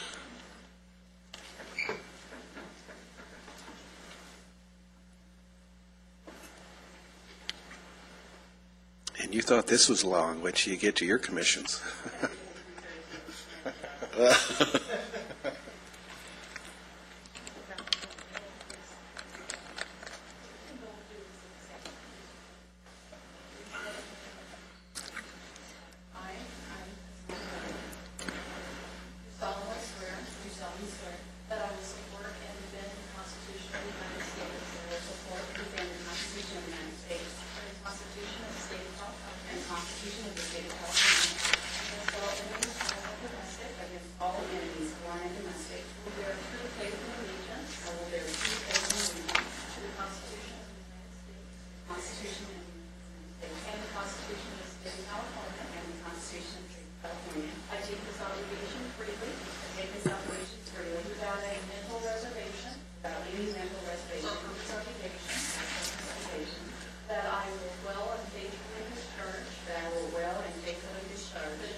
Hey, you guys, no side deals, okay? Today's the 11th. Yeah, I'm watching it. Yeah, you can't trust Jerry. Did you put them up to that? Nothing, I was just clearing my throat. That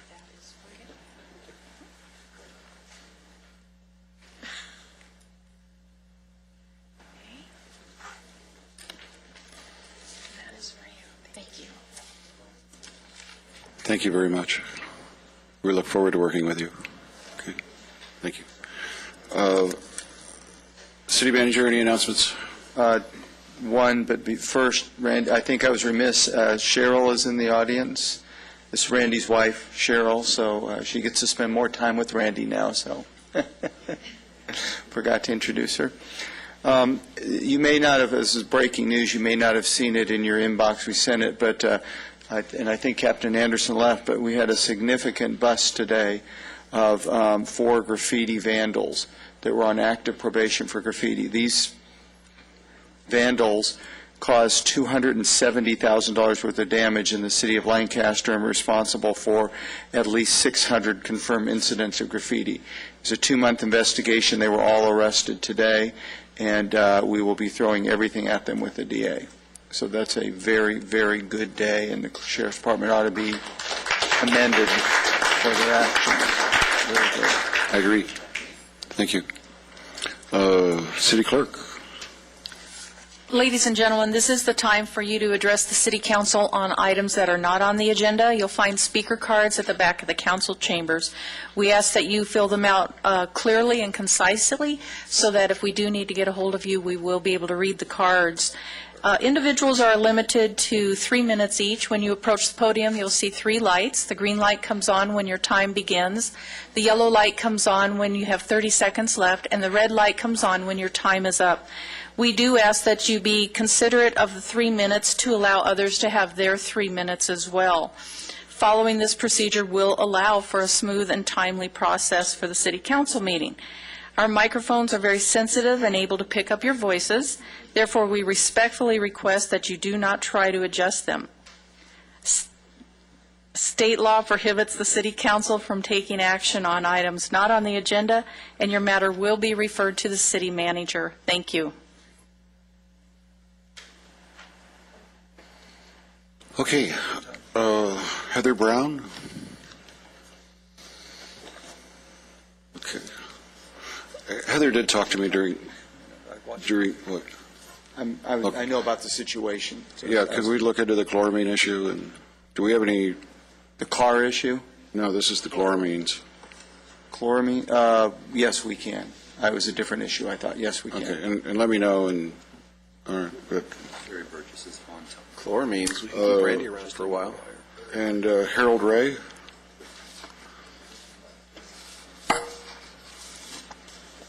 Harold Ray. David Aber.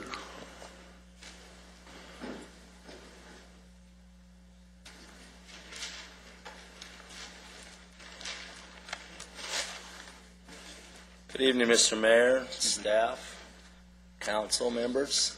First and foremost, I want to commend and thank Mr. Randy Williams for the great service to the community. You did a great job while you were here, and I want to let you know that I appreciate everything you've done for my community. A few of the other things, I had a chance to listen to the meeting this evening, and a lot of points were brought up, and one in particular that hit home with me was the selection of these commissioners on these other commissions. And it seems to me that it would be fair to go back to each commissioner selecting commissioners and limit it to 5. For what it's worth, I think that's a very fair way to do things, and it would eliminate a lot of the bickering and, the stone throwing that goes on. Also, I didn't have a chance to get to the meeting last time, but 6 o'clock seems like it would be better, since I know this council has encouraged, and I know that they're working towards working with the citizens. And 6 o'clock does give most everybody, not myself included, I can be here any time, because I've been coming for 15 years to these meetings, long before anybody besides Mr. McEwen, who's not here, was around, and these meetings would be over in about 5, 10, 15 minutes. But I really enjoy seeing the spirited debates with the mayor and the citizens, and it's good to see, and all the council members also. And it's good to see that the citizens are actively participating. It's not just one individual up here that never really came and whined and complained, but try to raise valid issues and and raise the points that he believed in. I didn't get a chance because of the miscommunication with the meeting starting at 5 o'clock, and I called and checked. I was told it was 6, and I was a little upset that I didn't get here in time. But it's okay.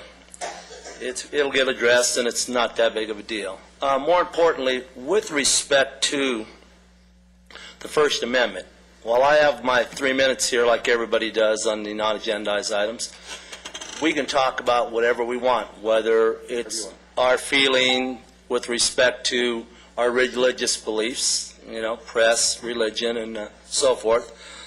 As far as state and church and the separation, I'm not going to waver one side or other on the ACLU. It doesn't matter what my opinion of the ACLU is.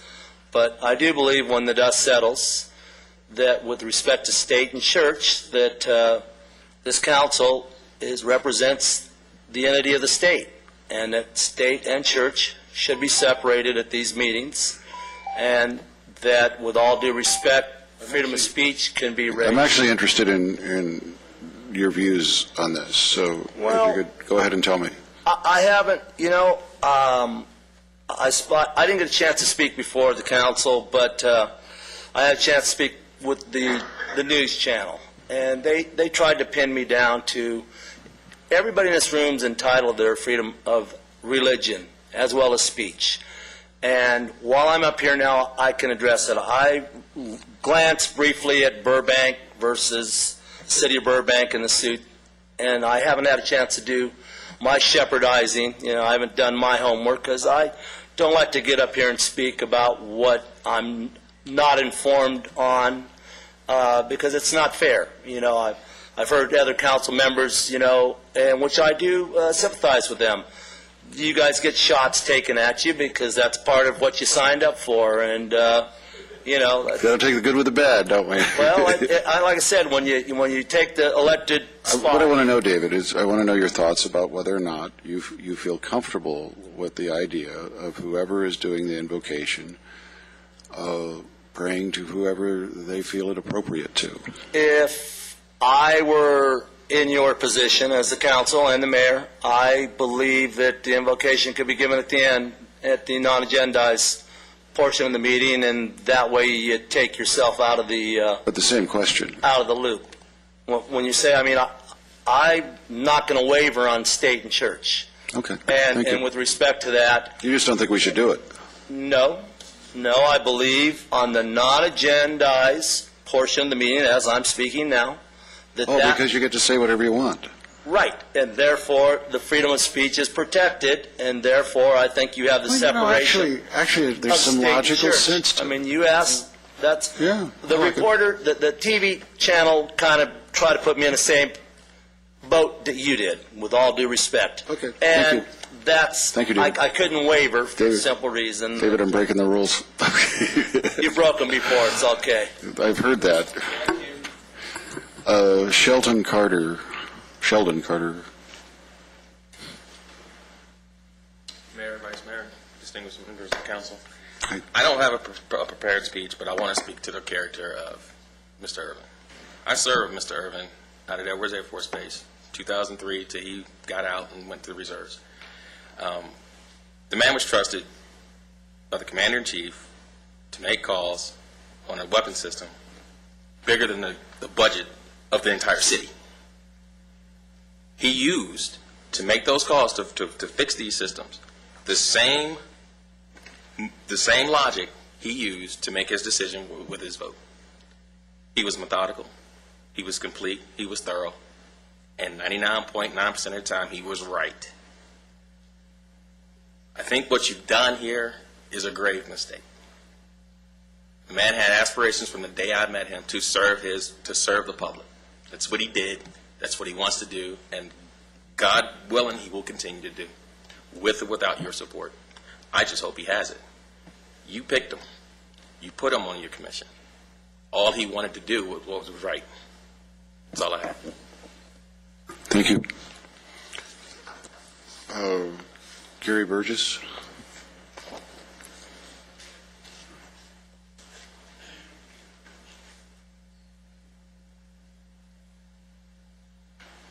Good evening, Mayor, Council. As you know, I usually have everything written out, but tonight I don't. So I'd like to say that I'd like to thank Randy for serving on the staff of the City of Lancaster. I worked with him, or he's worked with me, I guess you might say, or whatever. But anyhow, he's got good people skills, and we're going to miss you being here, and I'm sure the city will fill his position. I think I know already who's going in there, but and have all the confidence in the fact, anyhow, that the city has good staff, and that's what keeps my level of confidence up for the city of Lancaster, a big primary thing. And another thing, boy, it's been fun sitting here watching you get raked over the coals, so to speak, but I would just like to say on that note that I would like to thank you for being honest with me and for the times you've called me back, also Ron and Ed, and dealing with that. It's like you can listen to the stories, but it's almost like the abortion issue. You're either for it or against it, and no matter what somebody says, they're probably not going to sway you, not in a 3-hour time period. So these issues are pretty immense, I guess, to deal with. But anyhow, so I'd like to thank the council, the ones I've dealt with, Sherry and Ken, for the honesty that they've showed to me. Now, if you ever lie to me, we might go down a different road. So that's not a threat or anything. But anyhow, thank you very much. Thank you, Mr. Burgess. David Sinclair. You're the one who started all of this, I might add. Oh, it was Ed, I thought. It was Ed, wasn't it? It was Ed. It was him, wasn't it? If you want it was Ed. Get it right. He started it. Mayor, Vice Mayor, and City Council, thanks for letting me speak tonight. I just wanted to correct something that Amelia Jennings had said about me and statements that I had made. I don't think that she did it maliciously. I have a lot of respect for her, and I think she's a good woman, and I think she just remembers things wrong. I never said that Walmart or any other developer was going to be putting in an auditorium anywhere. When I met with her on the 60th and K project, obviously that the whole 60th corridor, all those projects, came up, and I don't even think it was an auditorium. I think it was a stadium that she had mentioned, and I said, yeah, I've heard that rumor. I mean, that was the extent of it. It wasn't anything that. Obviously, I'm not in the position to be making any kind of deals. I'm not the developer. I'm not even an employee or a representative of Walmart. And so I just wanted to get that cleared up. Also, when she said that I told her to make a wish list, that is not true either. What we were talking about was I said we were trying on that project on the 60th and K, we were trying to come to some resolution with the neighbors. And so we were trying to, see what is it that we can do to make the neighbors happy. Not in the way of buying anybody off or doing anything like that, but just building a good project that the neighbors would be satisfied with. So that was the context of the conversation. I never at any time told her to make a wish list or anything like that. I mean, obviously that'd be totally irresponsible, and no developer is going I think you should have told her that, quite frankly. I think it's a different position. I think that the developers, when they come in and build these things, they diminish, especially the Jennings. They're very aware that their house is going to diminish in value because of the unique location. And I would think it would be appropriate for developers to compensate people for that. I think, if I could figure out a way to make that happen and still, get the Walmart that I think Lancaster needs, I would say do that. That is, but your position and her position are very much different than an official of this city. And it's inappropriate for them to do that. It's a different bargaining position. We shouldn't be bargaining at all. And just so we're clear. I'm not speaking on Irvin at all. I just wanted to clear up the and quite frankly, I wish you guys had done a wish list with the people whose property you're devaluing, and I don't think this would have happened. I don't know that I don't know that it's economically sound to do that. I don't know if it's possible to do that, but I would hope in the future that more attention was paid to that. as to, these people are suffering a loss. I've never liked that aspect of it, just so we're clear. Okay? Okay, I mean, I know you didn't ask for that, but, why should you be immune? There were things that were done on 60th and K that were a result of conversations that we did have with the neighbors. So, to your point, that's what we were trying to do. We were trying to do what's feasible. But it wasn't like deal making, like, hey, make me a wish list, what can we do to buy you off, or anything like, I mean, that obviously. I think you're supposed to buy them off. It's called compensating them for what you're taking. And I just don't see a lot of that. I mean, you can frame it any way you want. What you cannot do is be in a situation where that implication arises with one of our planning commissioners. And I don't think you have.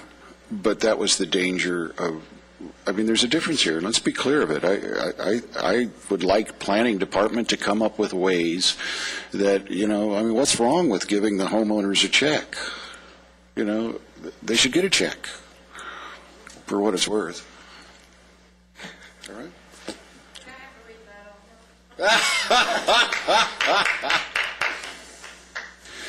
I am not supposed to do this. But I am the mayor, as the city attorney pointed out, so come on down and you got your 2-minute rebuttal, okay? Not 3, 2.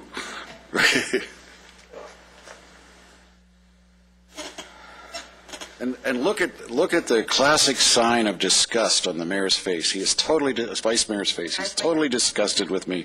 You moved him up to mayor. I kicked him under the dais like 3 times. Okay. I did not say that he's the one that David Sinclair is the one that told me about this. I said we had heard it. But I did say to David Sinclair,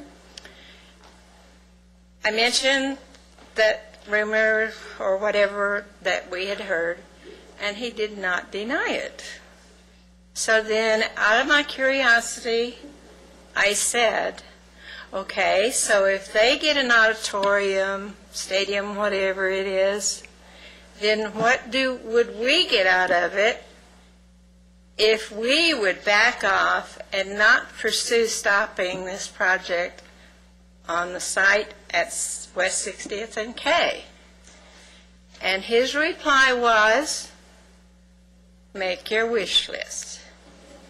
That was at the first meeting at our house. Okay, the second meeting, then he backed down on this. I didn't ask him, but he says, we were getting pretty disgusted and about ready to back out of trying because we didn't feel we had a chance against you guys because of what we'd seen before happen. Mrs. Jennings, it's not against us guys. Okay, I'm sorry. Okay. But anyway, a lot of people do not have faith in you. They don't. I'm sorry to tell you that, but that's true. Because we have faced a lot of people over this. And people think it doesn't do any good to come and say what they feel. Because they don't feel like they have a chance. But anyway, the second meeting that we had with Mr. Sinclair at our house, then it was discussed. He said nothing was mentioned about what are we going to get, if we should back down or anything, but we were feeling pretty discouraged, and we said, well, I don't know what we're going to do about this because we don't feel like we're going to win. So what's the use in working so hard? So he says, well, we can't offer you anything except maybe he started talking about how we would like to have the stores placed on the property. And we said, we don't want it. So we don't care how they're placed, we just don't want it. And he says, well, that's the only thing I can offer you. And that was the end of the conversation. Mr. Sinclair is a very nice guy to deal with. We enjoyed his presence. But I just thought you should know about what actually happened. You know, we remember things based upon what's important to us. You know, what I hear is different. I mean, I'll say things all the time I don't remember saying because it just wasn't important to me. But I'll remember the important stuff I said because it's important to me. And the same thing with I'll hear things that you say that are important to me. But I oftentimes miss, you know, what might be important to you, and I'm not picking it up. I've known Mr. Sinclair since I've been mayor, and I find him to be credible and reliable. But I also have found you to be the same. Well, I may be getting old, but I'm not old enough that I'm going to forget something Sure, like that. I just don't. I just think he remembers it differently than you. I mean, there's two people that I believe standing here, and not that it really matters because the vote's already been done, but I do want you to know that we've always found you very credible, and both you and your husband. And I feel the same way about Mr. Sinclair. Okay. And I'm sure he doesn't mean anything by it, but I felt like I should have a rebuttal and get up here You should have a rebuttal. I know. and say that, you know, tell the truth. Because this is the truth, what I'm telling you. And I believe that. I believe both of you are telling the truth as you remember it. I really do. Well, that's not just how I remember it, that's how it was. Okay, I get that. And wait a minute, I'm not saying it wasn't that way. I believe that that's what happened, but I also believe he doesn't remember it that way. Okay, that could be. Okay, and that's all I'm saying. But my husband, Paul Jennings, This issue has been incredibly important to the two of you. and he would not lie for You know. me. I can tell you that. I totally believe anything the two of you tell me. I just do. Thank All you right. very much for hearing me. Thank you. And I'm sorry this didn't go the way. I mean, I've told you before. I did not think this was fair I for really you. have a lot of faith in you, Mayor Parrish. But I'm losing a little. You know, you've known from the beginning where I was leaning, and you've known why I was leaning that way. And I wish I could do what I think is best for this city and give you what I think you're entitled to. I don't think what's happening to you is fair. I've never thought that. It isn't. We bought that house to retire there for the rest That's of our right. lives. And But enjoy I it don't the know way- how to make it fair is the problem. There's 160,000 people in this city. It is our job to keep them safe. And I can't do that while the state's taking all of our money and there's no money coming in. I need the tax revenue. And that is not fair to you. And it is not fair to the people living next door to the Walmart. And I don't want anything I have said to imply that I think it is. I do not think it's fair. But I also think it's reality. And it's a reality that I think that if Mr. Jennings was sitting in this seat, he would make the same decision. I don't think so. But I could be wrong. Too many people, I mean, there's too many stores in downtown Lancaster. It's not a question of stores, it's a question of tax revenue. Tax revenue from those. Okay. Or merge the two cities and then we could put it where it should be. Would go for that, but Palmdale won't. That's right, they won't. Thank you, Mrs. Jennings. Okay. Mr. Mayor, can we excuse the city attorney now since all the other business is finished? Oh, that's right. He has to get on his plane and go back to Orange County before the airport closes. Yeah. I've been wanting to say that for a year now. You know. It's a beautiful airplane, too. Bye-bye, David. Thank you. I'm sorry, what? Yeah. I can see why. It's a great plane. Okay. We have some council member Cilio has a report, and Vice Mayor Smith and Council Member Marcus has a report. Very short from the Sanitation District Number 14, District Number 14 and District Number 20, which supplies, takes care of the City of Palmdale, did enter into an agreement with the City of Palmdale to provide up to 2,000 acre-feet of water per year of recycled water. That's important in that District 14 is a bit ahead of District 20 in terms of their recycled water efforts and the backbone. Ultimately, the two systems will be connected, and the City of Palmdale, I believe, is going to become an important partner in the next period of time, and that there are other public agencies that would like to control our ability to distribute recycled water I think we'll need them as a partner to make sure we get treated fairly, but that issue will come up in the future. Okay. Thank you. Vice Mayor Smith? Yes, the AVTA met, and we rotate through on who's chairman and vice chairman. I'm now the chairman of the board, and Diane Carlton, she was going to be vice chairperson, but she's moving, and her husband are moving out of state. And so we made Larry Lovin the vice chairman. And the important thing that the board did was we extended Veolia's contract, but we took the parts inside. And so we're going to, by looking at the parts, because it's this council's money that goes in, that and Palmdale's the majority of it. We're trying to make sure that the buses are being maintained properly, because if Veolia gets dinged for not having the buses out on time, they might be skipping and not fixing the buses the way they should. So we took parts in-house. We're going to do a 6-month trial period to see if that works, so we can watch the parts, watch maintenance, and then if we can save money that way. So it's going to be a 6-month experiment, and then we'll have a 2-month evaluation, and then decide whether we're going to keep parts in-house or maybe even take over maintenance completely down the road. And that's it. Thank you. Hey, how's that deal coming with getting the reduced bus passes for the college kids at Northridge? Randy Floyd was supposed to be looking into it, and we're reevaluating a lot of the that whole section of the commuter. We have some board members that have brought up that basically that's not our job. Our job is to take care of the local transit and not the commuter end of it. And so they're looking at other ways that we can save money or how we can get that part of it done if we're going to continue it. And so there's a lot of other talk involved in that. Okay. So, but they're looking into it too, as part of the package. Okay. Anyone else? We're good? Okay. I have a couple things.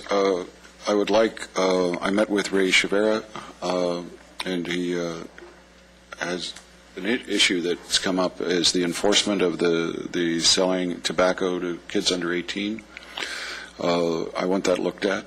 I think that it's far more important to be doing stings on tobacco sales than it is alcohol sales. I think that the tobacco is far more addictive and will ultimately result in these children's death, and we should enforce those laws as hard as we enforce other life-threatening violations, because I think selling tobacco to children is definitely a life-threatening problem. So if we could have something in the next month if we have to strengthen the fees we charge to people who sell tobacco to pay for the sting operations, we should do so. But I would at the next meeting I would like on the agenda that it should be the goal of this city that we have 100% compliance in regards to tobacco sales to minors. And whatever we have to do to make that happen, we need to do it. Okay? I need a little more clarification. I understand an ordinance to enforce. What would you like? We have the ordinance to enforce. What we don't have is teeth. Is the fees aren't high enough, and the ordinance could be revised according to Ray. And I don't. We'll certainly do that. I don't know that we can do it by the next agenda, because if it's fee-based, we have to. Okay. What I would like is I'd like to move with all due haste. And Ray has given us some ordinances from other cities that reinvent the wheel. I'm sorry I can't have you come up. But that I would like that to be a priority of the city. Yeah. And would everybody concur? Well, we'll have to see what. I think that is something we should deal with. Yeah. Something we should look into and deal with, not necessarily what Mr. Chavera is bringing forward or what other city. No, I know. Yeah, we will certainly look into it with all due haste. We understand it's a priority. Okay, great. I just don't know. I think your reasoning between alcohol and tobacco, that tobacco being more addictive and bigger lifelong consequences, is spot on from what I've seen. Allow me to say that I have a lot of experience in the world of addiction, and there is nothing more addicting than tobacco. My experience. We should have a conversation. I just, it needs to be a priority of this city that it stop. Okay. And so I would like to adjourn the meeting in memory of two longtime community members that have recently passed away. We have Bud Avon, a longtime community member who served the community for more than 50 years. His involvement included, but was not limited to, membership with the Lancaster Redevelopment Committee, Lancaster Economic Development Corporation, founding director of the Antelope Valley Savings and Loan Association. And Ron Carter, he represented four generations of the Carters who gave much to the community. A community member whose leadership was felt in almost every service organization in the valley, involved in many state commissions affecting water, roads, fire prevention, and fairs. I went to his funeral, and it truly is amazing the things that this man accomplished and did for the Antelope Valley. And his passing is a loss to the community. And so we're adjourning the meeting in memory of both these community members. We're adjourned until Tuesday, August 25th, 2009 at 5 p.m. And Carol, I'm coming home.